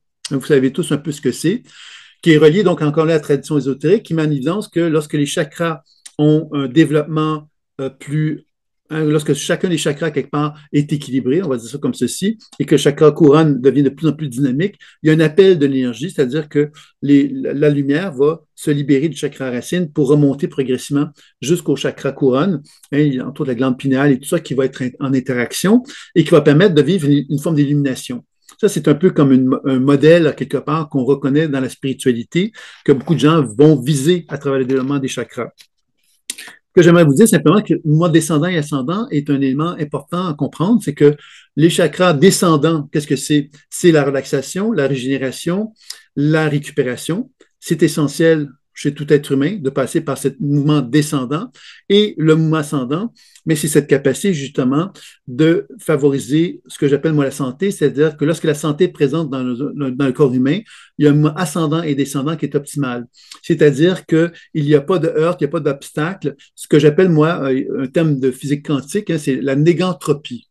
La négantropie, c'est lorsque le corps humain ne ressent pas d'usure, de friction dans son énergie, parce qu'il n'y a pas il y a aucune friction, une fluidité absolue totale. Et dans ces conditions-là, on va constater que le mouvement ascendant et descendant va être pleinement harmonieux parce que la personne est pleinement en santé. C'est-à-dire qu'elle est capable de se régénérer et elle est capable de dépenser de l'énergie et il y a une espèce de cercle d'harmonie qui en résulte et qui fait qu'elle se régénère constamment. C'est un peu comme une personne qui ne vieillirait pas, pourrait-on dire ça comme ceci. Et que les recherches en neurosciences mettent en évidence de plus en plus clairement que lorsqu'un être humain développe euh, développe à quelque part des conditions d'harmonie et d'équilibre avec elle-même, qu'elle se sent dans une position où elle est dans une bonne flexibilité au niveau de son être, on va constater que tous les paramètres de la santé vont augmenter. C'est des recherches qui ont été faites beaucoup autour de la cohérence cardiaque. Moi, j'ai un appareil chez moi qui permet de faire cette mesure de cohérence cardiaque. Et la cohérence cardiaque, évidemment, il faut savoir qu'elle change constamment. Donc, l'appareil, qu'est-ce qu'il permet de faire? C'est de voir, par exemple, moi, je suis stressé aujourd'hui, mes paramètres de santé vont être très mauvais. Pourquoi? Mais parce que je vais être stressé, ce qui veut donc dire que dans l'état actuel de ce que je suis, je dépense trop d'énergie et les paramètres qui vont m'être indiqués dans l'appareil vont me montrer que mon corps est dans des conditions de vieillissement prématuré, par exemple. Et si je me relaxe et que je prends la mesure après 5 minutes, je constate que ces paramètres-là se sont améliorés. Alors, je vous parle de cet appareil-là, non pas pour vous dire que c'est un appareil extraordinaire, mais plutôt pour mettre en lumière comment la science reconnaît quelque part cette idée du potentiel santé. C'est-à-dire que plus je me permets de me sentir en harmonie avec mon être, plus je me permets justement de favoriser cet mouvement d'ascendance et ascendance en mon être, plus j'augmente à quelque part ces paramètres de santé et plus je me permets justement de favoriser un moins grand vieillissement de ma conscience. Donc, ça, c'était pour le mouvement descendant et ascendant. Puis la dernière technique que j'avais envie de vous parler, c'est la circulation entre les axes, qui est une technique finalement qui nous permet justement de reconnaître que les chakras inférieurs et les chakras supérieurs sont en complémentarité. Alors, dans la tradition ésotérique, on a souvent eu tendance, malheureusement, à faire valoir que les chakras inférieurs étaient des chakras finalement qui n'étaient pas des bons chakras. On va dire ça de façon exagérée, c'est-à-dire qu'on voulait valoriser beaucoup les chakras supérieurs. Et d'ailleurs, bon, la tradition spirituelle, je ne vais pas faire je vais pas faire des conclusions là-dessus, mais c'est plutôt que dans certaines traditions, dans certaines pratiques, on met beaucoup d'emphase sur les chakras supérieurs en se disant c'est eux qu'on doit développer et les chakras du bas ne sont pas importants, ne sont pas significatifs, etc. Alors évidemment, ce n'est pas vrai. Les 7 chakras sont tout aussi importants les uns que les autres. Et en plus de ça, c'est que les chakras inférieurs ont une complémentarité avec les chakras supérieurs. Il y a donc des techniques qui nous permettent justement de faire valoir cette complémentarité-là et de permettre justement de comprendre que l'être humain qui veut se développer dans les chakras supérieurs doit un jour ou l'autre revenir à la base, doit porter une attention sur les chakras inférieurs. Les chakras inférieurs, qu'est-ce que c'est? Bien évidemment, c'est souvent associé donc aux pulsions de la sécurité, aux pulsions plus primitives, plus animales, à ce besoin que j'ai, moi, en tant qu'être humain, de m'accueillir en tant qu'homme, en tant que femme, de me définir par rapport à qui je suis, par rapport à l'extérieur, d'apprendre à m'affirmer, de prendre ma position de leader, de prendre ma place dans la vie. Alors, oui, ce sont des chakras, effectivement, qui nous mettent en contact davantage avec l'aspect plus primaire de l'être humain. Mais cet aspect primaire-là, c'est essentiel pour qu'on soit capable de se mettre dans une position de verticalité, pour être capable de se relier au ciel. Donc, l'idée de la circulation entre les axes m'enivance un peu cette façon de faire-là, c'est-à-dire que ça me permet de comprendre de quelle façon que moi-même ou un être humain a cette complémentarité active ou pas. Et encore là, selon qu'elle n'est pas active ou pas, ben je peux évidemment revenir au questionnement pour arriver à comprendre, déprogrammer, soigner, pour permettre justement à ce que l'énergie circule de plus en plus harmonieusement dans l'axe des chakras concernés. Est-ce que vous avez des questions concernant tout ce que je raconte? Est-ce que ça vous plaît? Est-ce que vous êtes en train de vous endormir?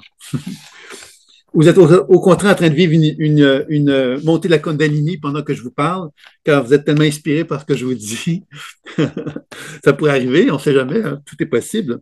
Alors, vous soyez bien sûr désireux de me partager quelque chose, mais vous me le faites savoir, n'hésitez pas. Donc, l'autre chose que j'avais envie de vous parler un petit peu sommairement, puis après ça, on va passer à l'expérience, à l'expérimentation que j'avais envie de vous dire, c'est que tantôt, j'ai parlé de la spirale évolutive que j'ai développée, qui est une méthode, en fin de compte, une façon de comprendre l'être humain, l'évolution de l'être humain. Et évidemment, dans la pratique intuitive, ça se manifeste comment? C'est que ça se manifeste à travers donc l'idée qu'un chakra est porteur, est souvent associé à une forme d'état de conscience. L'état de conscience, c'est que moi, par exemple, dans mon chakra du cœur, je peux avoir donc un état de conscience d'un être qui se dévoue trop envers les autres, par exemple. OK? Donc, cette énergie-là qui est présente, ben, dans la pratique intuitive, je peux reconnaître à quelque part qu'en dedans de moi, il y a un petit Sylvain qui, lui, finalement, se dévoue d'une façon trop importante envers le monde extérieur. Donc, cette façon de procéder-là me permet de comprendre que je peux avoir quelqu'un de très dévoué dans mon cœur, mais je peux percevoir aussi dans mon plexus solaire quelqu'un qui est très renfermé sur lui-même et qui veut juste penser à lui. Alors, vous voyez que déjà en ce moment-là, on comprend effectivement que les états de conscience qui sont reliés au cœur, au plexus solaire, ne sont pas en collaboration. Donc, ça veut donc dire qu'il y a des tensions qui vont en résulter. Et l'idée de la pratique intuitive dans ces conditions-là, bien évidemment, c'est de prendre le temps de s'adresser à ces perceptions-là qui sont là et de chercher donc à les harmoniser les unes avec les autres pour que justement les tensions qui existent et les coupures qui se font entre les conflits qui peuvent se vivre entre deux états de conscience puissent mieux communiquer ensemble pour qu'il n'y ait plus cet état de conflit et qu'il y ait même un renforcement qui puisse en résulter. Ce qui m'amène à vous parler de ce qu'on pourrait appeler la multiconscience, c'est-à-dire que moi, je suis porteur de multiconscience, c'est-à-dire que vous me voyez unique actuellement, mais si vous regardez dans mon champ subtil, vous allez constater que je suis multiconscience, c'est-à-dire que j'ai plusieurs états de conscience en moi qui collaborent plus ou moins en moi. Tout comme chacun d'entre nous, nous avons un peu la même situation. Ça veut dire quoi? Que quand on pratique la pleine conscience intuitive, l'objectif ultime, c'est de permettre de rétablir chacune de ces états de conscience-là en une pièce pour qu'on soit capable, justement, de retrouver une position d'alignement. Et c'est cette position d'alignement qui fait que moi, ben, je retrouve avec effectivement un sentiment de confort et de bien-être dans ma propre vie parce que je constate que je suis en pleine harmonie avec moi-même. Alors, c'est ça un peu qu'on va retrouver avec la spirale évolutive. C'est une façon, évidemment, de comprendre qu'on est animé par des mémoires, comme je disais tantôt, et la spirale évolutive nous permet donc de les identifier. Puis évidemment, plus on avance dans la pratique intuitive, et plus on apprend à reconnaître que ces états de conscience-là sont très multiples et variés, et on apprend donc à constater qu'il peut y avoir des mémoires familiales, des relations, des dynamiques relationnelles qui peuvent exister, des dynamiques au niveau professionnel, la relation avec les finances, la relation avec la spiritualité. Il y a énormément d'informations qui peuvent être, ça peut être illimité en quelque part, ce voyage-là. Mais l'idée, évidemment, c'est lorsqu'on veut faire un travail sur soi ou avec un partenaire, c'est de simplement chercher à travailler avec ce qui est là et de chercher donc à s'y harmoniser. Et c'est ça un peu qui va permettre justement un travail d'harmonie à se faire. Peut-être une petite dernière chose dont je peux vous parler, c'est de l'aura, puisque évidemment, la formation que je vous propose, formation certifiante, c'est sur les chakras et l'aura. Et l'aura, ben, quelque part, ben, on l'a vu, c'est un potentiel santé, c'est un champ d'énergie qui rayonne donc de la lumière. Puis évidemment, plus cette lumière-là est harmonieuse, plus il y a une forme de sentiment de négantropie, hein, c'est-à-dire que la circulation énergétique se fait de plus en plus harmonieusement dans mon corps, et plus évidemment, je suis dans un potentiel santé optimal, mais je suis également dans un potentiel évolutif maximal, c'est-à-dire que mon champ d'énergie est capable de se manifester d'une aisance de plus en plus importante parce que son processus d'évolution est au maximum finalement.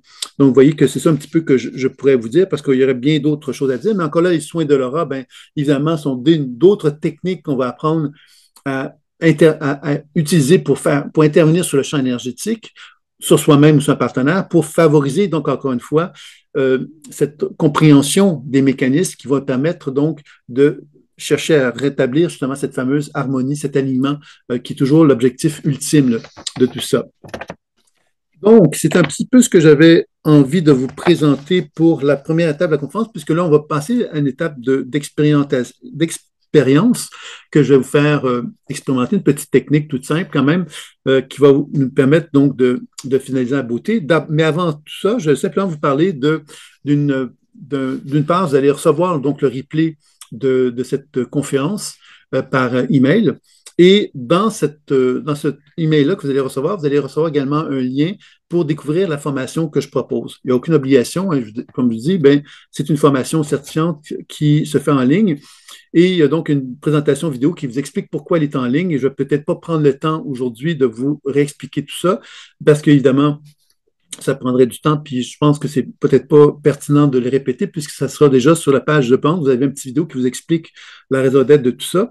Mais évidemment, c'est que moi, c'est la première fois que je fais une formation plus courte, c'est une formation de 6 mois et une formation qui est certifiante dans laquelle vous avez donc je vous accompagne dans la démarche. Vous avez des enseignements en ligne, des webinaires qui sont faits avec des lectures en direct que je fais pour accompagner les gens et tout ça.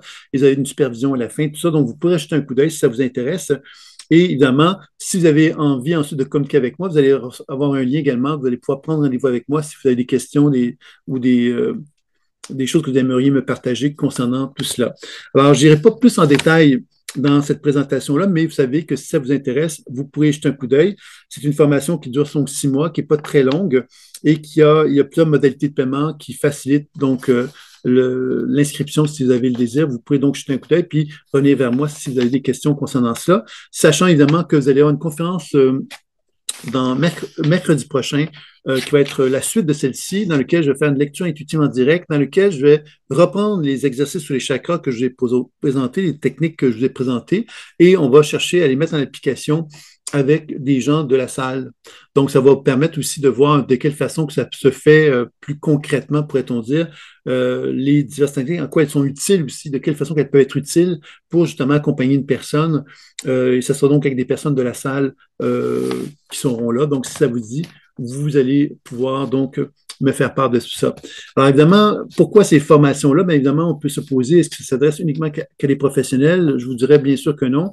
La première, il y a 3 propositions, donc vous allez voir qu'il y en a un peu plus complètes, moins complètes, mais grosso modo, une personne qui veut apprendre à cheminer pour elle-même et peut-être faire partager à son entourage ce qu'elle apprend, ben, sans être professionnelle, elle peut très bien donc chercher à le développer. Puis bien sûr, des gens qui veulent aller chercher d'autres clés pour leur développement dans leur vie professionnelle, en tant que thérapeute, par exemple, ben, ils vont pouvoir trouver leur compte aussi, bien sûr, dans ce genre d'approche-là qui est proposée. Donc, voilà, c'est un petit peu ce que j'avais envie de vous dire. Donc, maintenant, on va faire l'expérimentation si vous êtes toujours prêts pour entreprendre cette petite expérience que je vais vous proposer. Alors, évidemment, il y a 2 choses que je vais vous faire expérimenter pour faire l'expérience. Il y a donc l'ancrage. L'ancrage, c'est comme une technique qui est fondamentale dans la pratique intuitive. C'est la technique de préparation qui nous permet de nous mettre en condition pour s'ouvrir à une démarche intuitive. Puis ensuite, je vais vous faire expérimenter l'ouverture et fermeture sommairement au niveau de la région du cœur. Et ensuite, on pourra prendre le temps de voir ensemble comment est-ce que ça a été pour chacun d'entre vous, si vous le voulez bien. Donc, ça vous va? Donc, je vous invite à vous installer confortablement.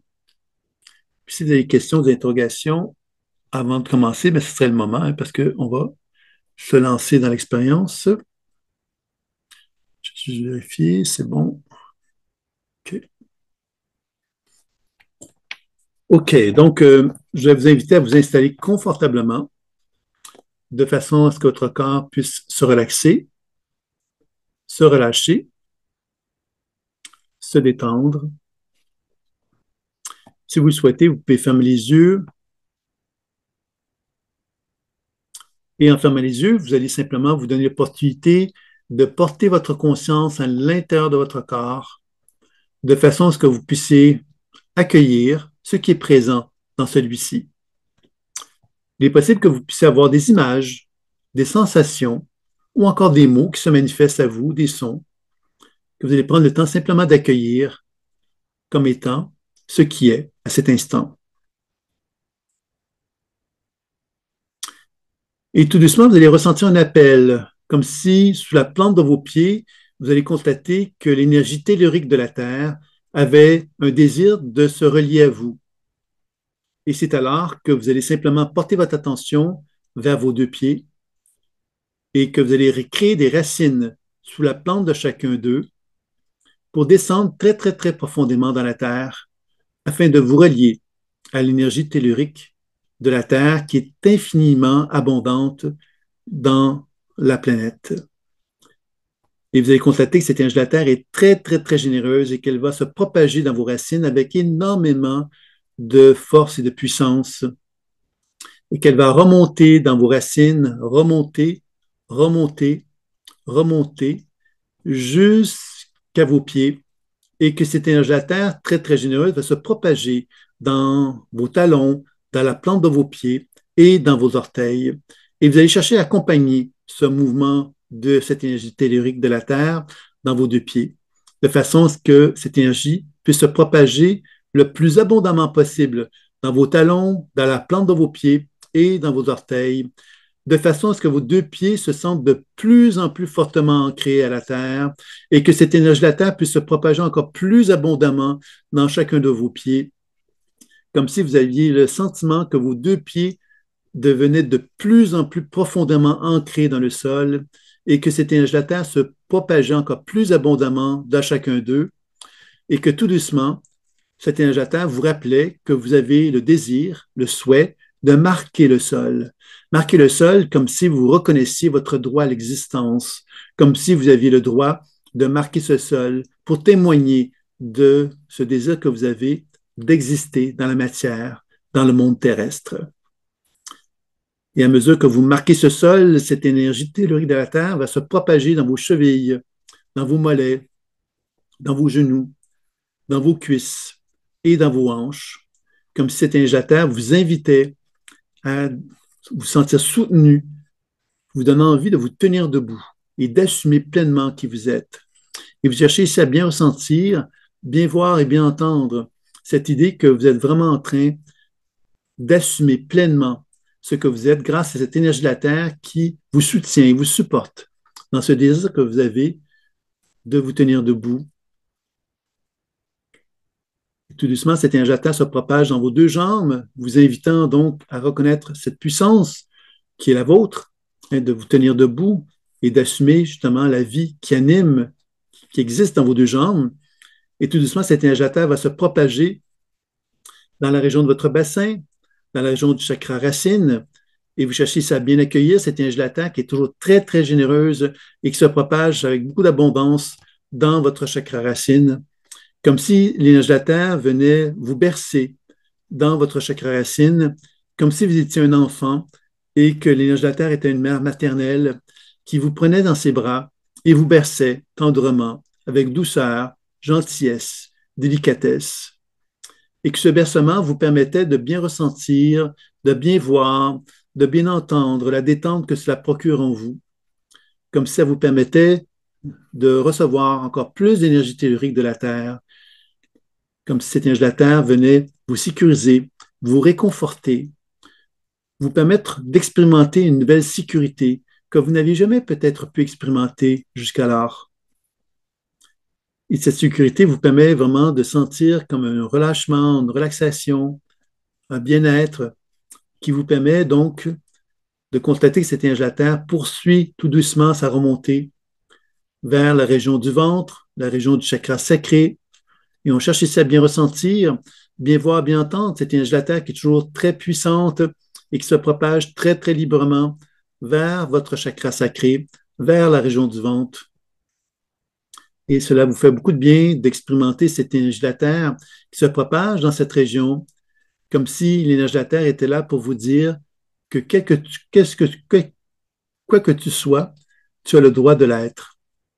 Comme si cette énergie de la Terre vous invitait à vous accueillir pleinement, totalement, complètement, comme si elle vous donnait la permission d'être qui vous êtes, tel que vous êtes, comme une reconnaissance qu'elle vous apporte.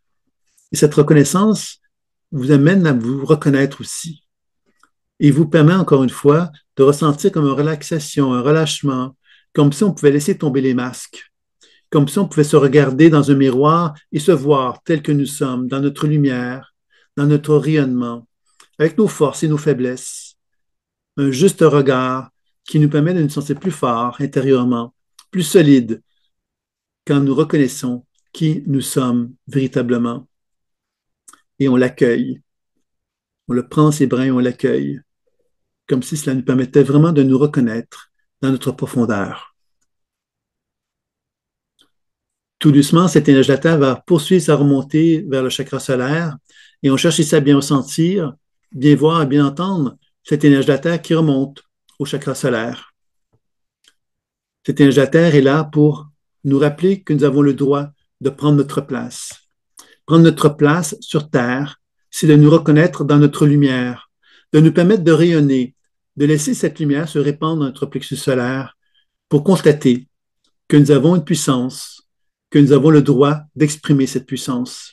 Non pas contre les autres, mais simplement de rayonner cette puissance pour collaborer avec les autres, pour faire partie et intégrer avec les autres ce que nous sommes. Comme ça, on pouvait vraiment ressentir, voir et entendre donc que cette lumière qui se propageait dans notre plexus solaire et qui nous permettait de nous sentir de plus en plus solides sur nos deux jambes et de plus en plus capables de prendre la place qui nous revient de droit. Et on va donc laisser cette énergie de la Terre poursuivre sa remontée jusqu'au chakra du cœur. Comme si cette énergie de la Terre qui remonte au chakra du cœur nous invite justement à nous aimer complètement et totalement. Comme si cette énergie de la Terre qui se propage dans notre cœur nous invite à nous prendre dans nos bras et à nous dire qu'on s'aime. On aime cet être humain qui marque le sol. On aime cet être humain qui se tient debout. On aime cet être humain qui se sécurise. On aime cet être humain qui s'accueille, qui se reconnaît. On aime cet être humain qui prend sa place et qui rayonne comme il se doit. On aime qui nous sommes, tout simplement. Et cette énergie qui se propage dans notre chakra du cœur nous permet de constater qu'à mesure que l'on s'aime, on reconnaît quelque part que cet amour a envie d'être témoigné, de rayonner vers l'extérieur. Comme si on avait envie simplement de partager avec d'autres êtres humains ce que nous croyons à quelque part à pouvoir apporter à cette humanité. Comme si on devenait justement davantage dans un service dans lequel on reconnaissait que nous pouvions justement contribuer à l'humanité. Et que cela nous permet de bien ressentir, de bien voir, de bien entendre cette présence de l'énergie de la Terre qui circule de mes pieds jusqu'à mon cœur et de mon cœur jusqu'à mes pieds. Comme dans un moment de va-et-vient, je ressens cet ancrage, cet enracinement devenir de plus en plus puissant et toujours de plus en plus puissant. Et qu'à mesure que je sens cet ancrage prendre forme de plus en plus fortement, c'est un peu comme si je devenais un attracteur, de plus en plus ancré dans la Terre, un point tel que je pouvais faire venir à moi l'énergie du ciel, provenant des planètes, des étoiles et de l'infiniment grand. C'est alors que je peux faire l'appel à cette énergie du ciel, comme si je peux me rendre réceptif à elle, et je peux donc m'ouvrir au ciel, au soleil, aux planètes, aux étoiles et à l'infiniment grand qui est au-dessus de moi. Et je constate qu'en faisant cet appel, cette énergie du ciel répond à cela, en se manifestant à moi comme si je recevais une douche de lumière sous tout mon corps. Cette douche de lumière est pleine de lumière rayonnante et lumineuse qui se propage sur toutes les cellules de mon corps. C'est alors que je peux ressentir que je fais partie de cet univers, tout comme cet univers fait partie de moi, et que cela m'apaise profondément, comme si je sentais vraiment que je n'étais pas seul et que cette lumière venait dynamiser la sagesse et l'intelligence qui sont dans chacune de mes cellules. Cette énergie du ciel se concentre sur le sommet de ma tête, comme si elle venait éveiller en moi la nature profonde de qui je suis, comme si on reconnaissait que j'avais une mission de vie sur Terre que j'avais à faire et que cette mission, cette lumière venait me la rappeler, me rappeler finalement que chacun des gestes que je pose, je lui donne un sens, une signification importante et que j'apprends tout doucement à l'accueillir, à me donner la permission de le reconnaître, que je suis un être précieux et que je mérite de reconnaître cette préciosité en moi, et que chacun des pas que je fais mérite que je respecte ce précieux, que je me donne la permission de me mettre dans cette position où je prends soin de moi pour faire valoir la valeur de qui je suis. Tout doucement, cette énergie du ciel se propage dans la région de mon chakra frontal, là où se trouvent mes deux hémisphères cérébraux, le droit et le gauche. Et cette énergie du ciel se répand dans mes deux hémisphères cérébraux pour favoriser une synchronisation des deux hémisphères cérébraux, comme une communication entre eux, comme si la raison et l'intuition pouvaient collaborer entre eux, ce qui me permettait de développer une position de témoin, une position de sage, quelqu'un qui observe et qui comprend toutes choses, car il devient de plus en plus capable de faire confiance à la sagesse de l'univers pour devenir capable donc de s'ouvrir à tout cela. On sent donc cette lumière se répandre dans toute la région de mon chakra frontal afin d'éveiller cette sagesse et cette intelligence. Et je constate que cette intelligence, cette lumière qui est présente, vient s'éveiller, se manifester pour éveiller tous mes sens, que ce soit le sens de la vision au niveau de mes yeux, le sens de l'odorat au niveau de mon nez, le sens du goûter au niveau de ma bouche, le sens de l'ouïe au niveau de l'oreille et le sens des sensations au niveau de la peau.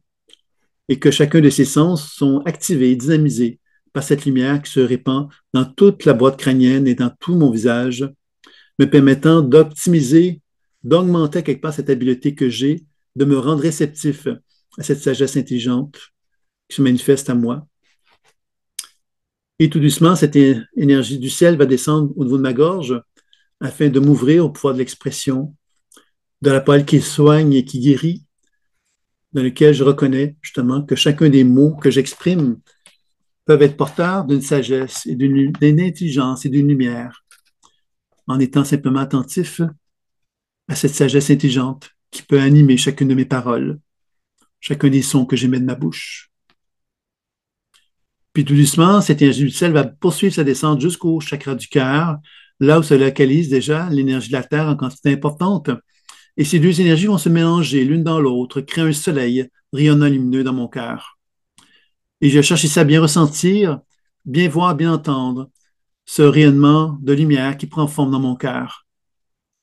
Comme si je pourrais constater que ce soleil rayonnant lumineux devenait de plus en plus rayonnant et de plus en plus lumineux, faisant en sorte que je me sentais progressivement comme ce soleil, comme si tout mon corps devenait ce soleil rayonnant lumineux, comme si mon cœur devenait de plus en plus rayonnant et de plus en plus lumineux, et qu'il rayonnait dans toutes les cellules de mon corps, faisant en sorte que j'étais baigné de lumière et que j'étais devenu ce soleil.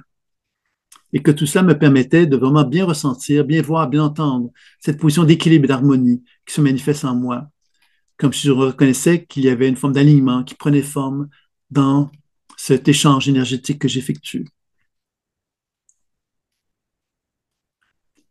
Tout doucement, ce soleil rayonnant lumineux va chercher donc à établir une relation encore plus grande avec l'univers et l'énergie de la Terre. Et pour le faire, il va effectuer comme une forme de respiration biolumineuse. Ce soleil rayonnant lumineux qui se manifeste comme étant mon corps va chercher à s'élargir, un peu comme s'il allait ouvrir. Ce soleil allait s'ouvrir, s'ouvrir, s'ouvrir pour connecter avec l'univers encore plus fortement, comme s'il allait pouvoir justement se rendre réceptif, à encore plus recevoir de la lumière provenant du ciel, comme s'il allait se gorger de lumière encore plus fortement en s'élargissant, en s'ouvrant.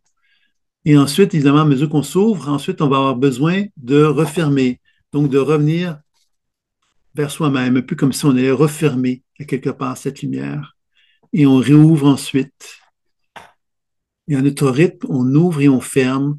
Lorsqu'on ouvre, c'est pour justement recevoir un apport de lumière très, très rayonnant et très lumineux. Et lorsqu'on ferme, c'est un peu comme digérer cette lumière, se permettre simplement de l'intégrer en soi. Et ensuite, on réouvre à son rythme. Et quand on se sent prêt, on referme. Et on va le faire à quelques reprises pour bien ressentir justement ce phénomène d'ouverture, de fermeture, dans lequel nous apprenons à nous reconnaître le droit de nous ouvrir à la vie pleinement et ensuite de pouvoir prendre une pause pour la digérer, un peu comme si on respirait tout simplement la lumière à travers cet acte-là. On va le faire au moins 7 reprises, d'ouvrir, de fermer à son rythme, et on observe qu'est-ce qui se passe lorsqu'on ouvre et lorsqu'on ferme.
Et qu'on aura vraiment le sentiment d'avoir complété ces 7 ouvertures et fermetures qu'on a fait à notre rythme, on va prendre le temps simplement de ressentir, de voir, d'entendre ce qui est présent à l'état de soi, dans cette position d'alignement dans laquelle je me suis relié à l'énergie de la Terre, relié à cette énergie du ciel, et dans laquelle j'ai pris le temps donc de m'ouvrir et de fermer ma conscience afin de me mettre dans une position de plus grande expansion de conscience, de plus grande ouverture envers mon être et de constater tout ça, tout ce que ça a pu m'apporter, tout ce que ça a pu faire réagir en moi.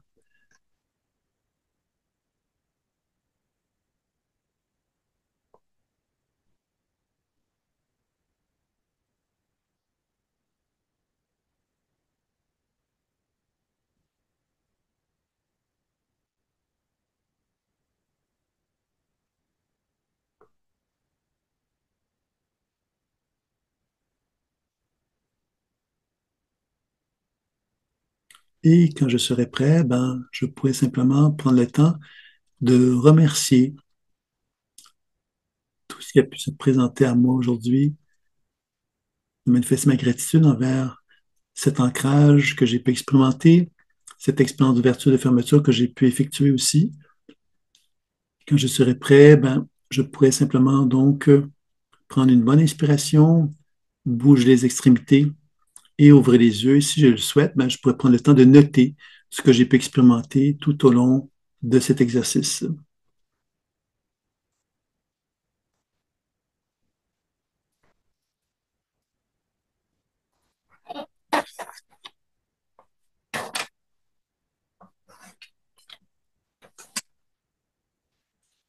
Et évidemment, s'il y a des gens qui ont des questions, des commentaires ou des partages, bien sûr que ça peut être bienvenu si vous avez envie de les faire, soit par le chat ou encore par la voix au niveau du vidéo.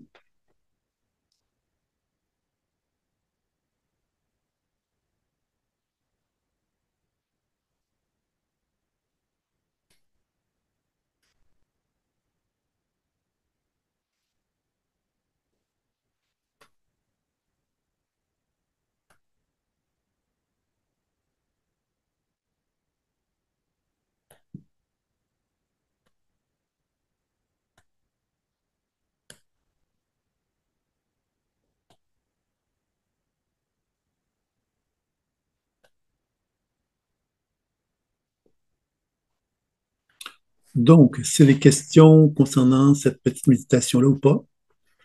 Donc, on me dit ici un grand merci à vous et bravo, mais merci, super recentrage. Donc, l'idée, évidemment, de cette petite expérimentation-là, finalement, c'était donc de vous faire goûter un peu au processus sans vous lancer dans le processus, évidemment, mais vous avez peut-être constaté, je ne sais pas, que pendant cette expérience-là, vous avez peut-être vécu des expériences au niveau visuel, auditif ou sensitif. C'est possible que vous avez vécu quelque chose de cet ordre-là à travers l'expérience, et c'est tout à fait normal, on est tous vivants, et ce ne serait pas normal que vous puissiez me dire, ben, j'ai absolument rien ressenti ou vécu, quoi que ce soit, rien. C'est clair que pendant l'exercice, vous avez eu des images, des sensations, des mots qui ont été vécus, vous avez vécu, expérimenté quelque chose.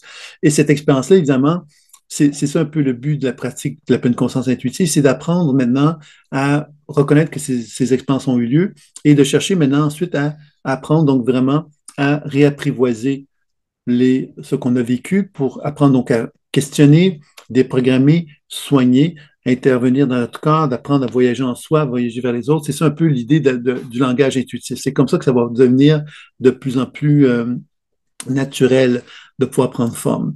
Alors, les commentaires, c'est ça, c'est un peu, bon, c'est vraiment passionnant. Merci, c'est très beau, intense et apaisant. Donc, meilleure respiration et relaxation du plexus solaire. Donc, vous voyez que la pratique d'enracinement, en fin de compte, qui est une pratique chamanique d'origine, avait pour objectif de rappeler à quelque part à l'être humain qu'on n'est pas seul au monde. On est toujours relié à l'énergie tellurique de la Terre. À l'époque, les chamans parlaient d'énergie de la mer, la Terre, qui a été maintenant reconnu. Aujourd'hui, on sait que la planète Terre produit un champ, le champ Schumann, donc un champ électromagnétique. Et selon moi, l'imaginaire, mon fameux véhicule imaginaire, me permet de voyager dans la Terre pour me relier à ce champ électromagnétique-là, tout comme mon véhicule imaginaire me permet de me relier au champ électromagnétique du ciel, tout comme je peux me relier au champ électromagnétique d'une personne, tout comme je peux me relier au champ électromagnétique de l'être que je suis, tout comme je pourrais me relier au champ électromagnétique d'un animal ou de tout organisme vivant. Donc, comprenez quelque part que quand on comprend cela, on est un peu comme des appareils quantiques. Hein? On parle beaucoup de la médecine quantique actuellement, mais je pense qu'on est, en tant qu'être humain, on est quantique, dans le sens qu'on est à quelque part quelque chose de cet ordre-là. Aujourd'hui, bon, on est tous la science nous permet de le démontrer, mais à quelque part, l'être humain, il se fait longtemps qu'il est ça, sauf qu'on ne s'est jamais permis d'y croire parce que avant, on associait ça à la sorcellerie, on associait ça à plein de choses, à plein de gros mots, pourrait-on dire, qui faisaient peur, qui faisaient qu'on n'avait pas le droit, nous, en tant qu'humains, d'accéder à cette réalité-là. Et je pense aujourd'hui qu'on est de plus en plus prêt à le voir, simplement par le fait que notre téléphone, par exemple, hein, nous permet de téléphoner à l'autre bout du monde sans qu'il y ait de fil. Ben, quelque part, c'est quelque chose qui n'est pas envisageable, qui n'était pas envisageable il n'y a pas si longtemps.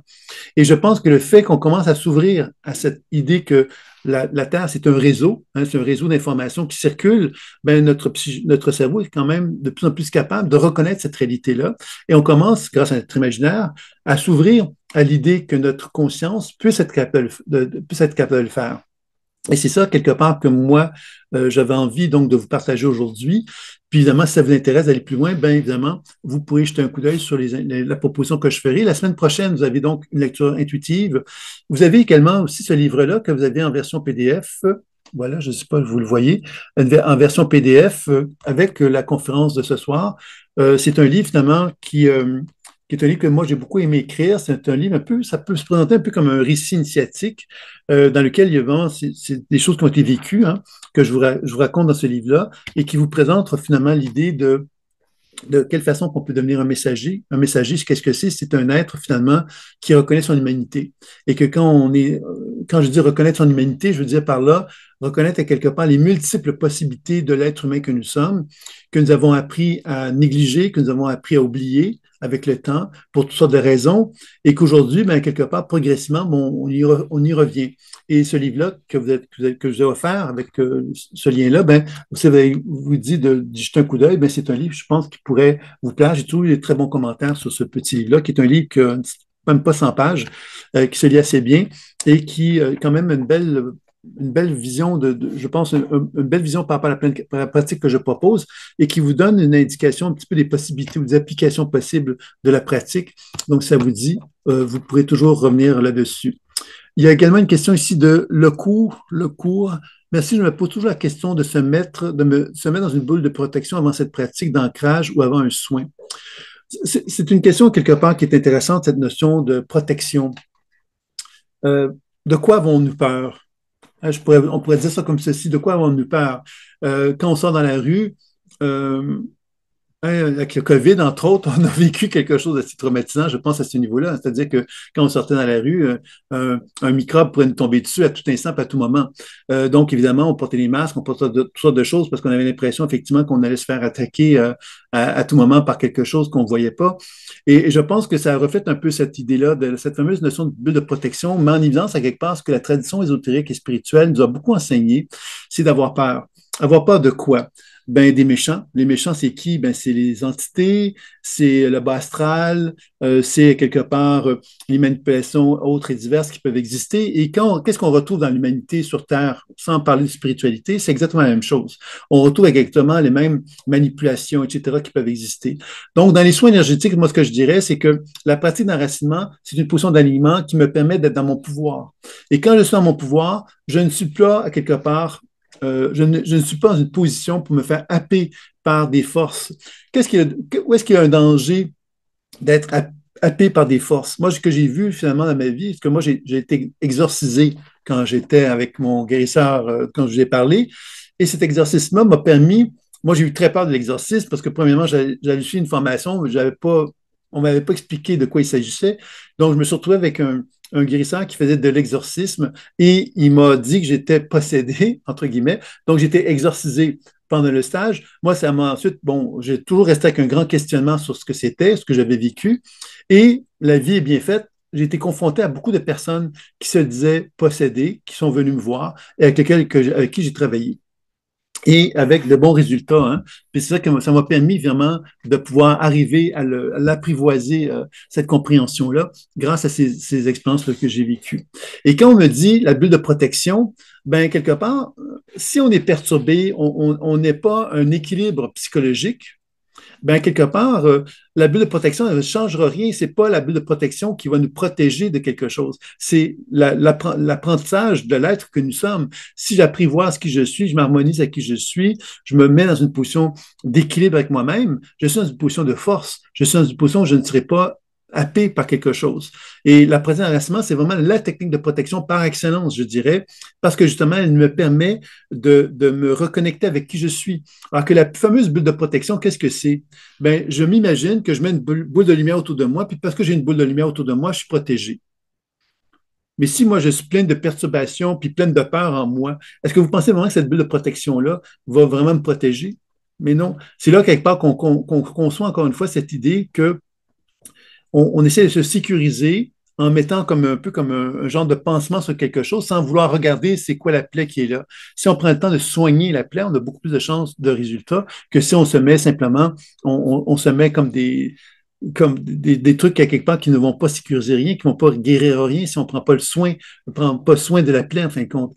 Et je pense que c'est ça un petit peu que je dirais par rapport à ça, c'est que la pratique intuitive, elle est pas, c'est pas quelque chose qui ça exige de notre part à nous d'apprendre à apprivoiser notre puissance, notre force intérieure, puis d'apprendre à apprivoiser le monde subtil. Dans le livre Le Messager, vous allez, pour toi, ça serait intéressant sans doute le cours, c'est que dans Le Messager, on met bien en évidence cette notion que le vivant, quelque part, on est animé, nous, par la mémoire. Moi, je suis animé par la mémoire, vous êtes animé par la mémoire. Et quand on se rencontre en tant qu'être humain, ben, on résonne. Notre mémoire résonne l'une avec l'autre. Donc, on n'a pas un contrôle. On ne peut pas dire, ben, moi, là, j'ai décidé, ma mémoire, j'ai décidé de la garder pour moi, puis je ne serai pas en interaction avec toi. C'est pas vrai. On est tous en interaction les uns avec les autres. Donc, si on est 10 personnes dans une salle, ben, les 10 personnes, il va y avoir des mémoires qui vont résonner les unes avec les autres. Même si je ne veux pas résonner avec quelqu'un, ça va se faire quand même.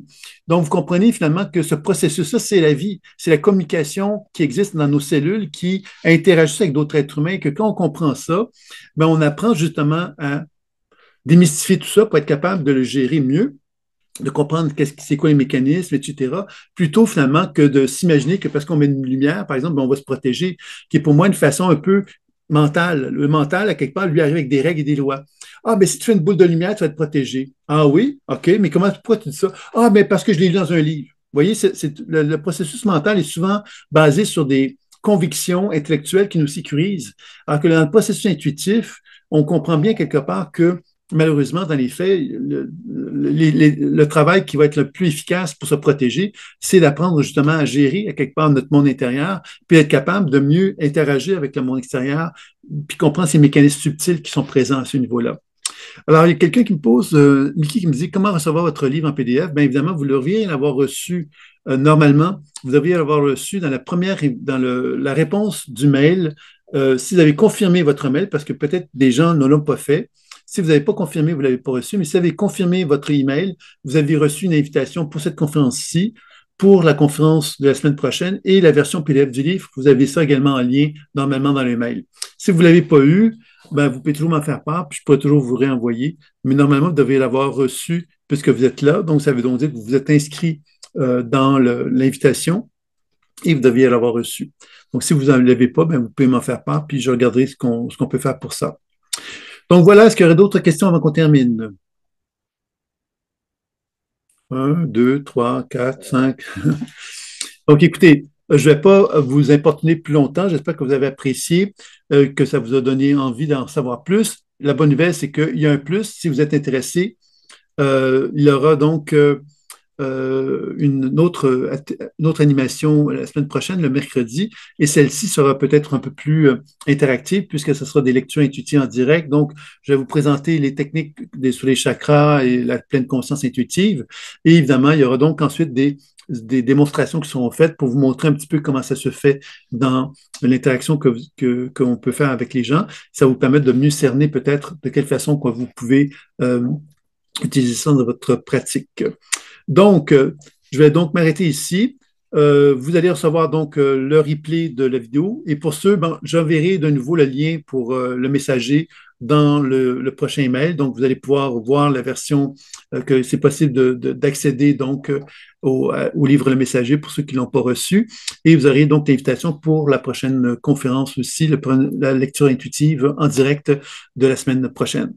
Donc, je vais vous remercier. Merci à tous de vos beaux mots et de vos bons mots. Et je vais vous souhaiter une très belle semaine. Et puis, on se dit donc à mercredi prochain pour la suite, si ça vous dit. D'accord? Je vous dis à très bientôt. Au revoir.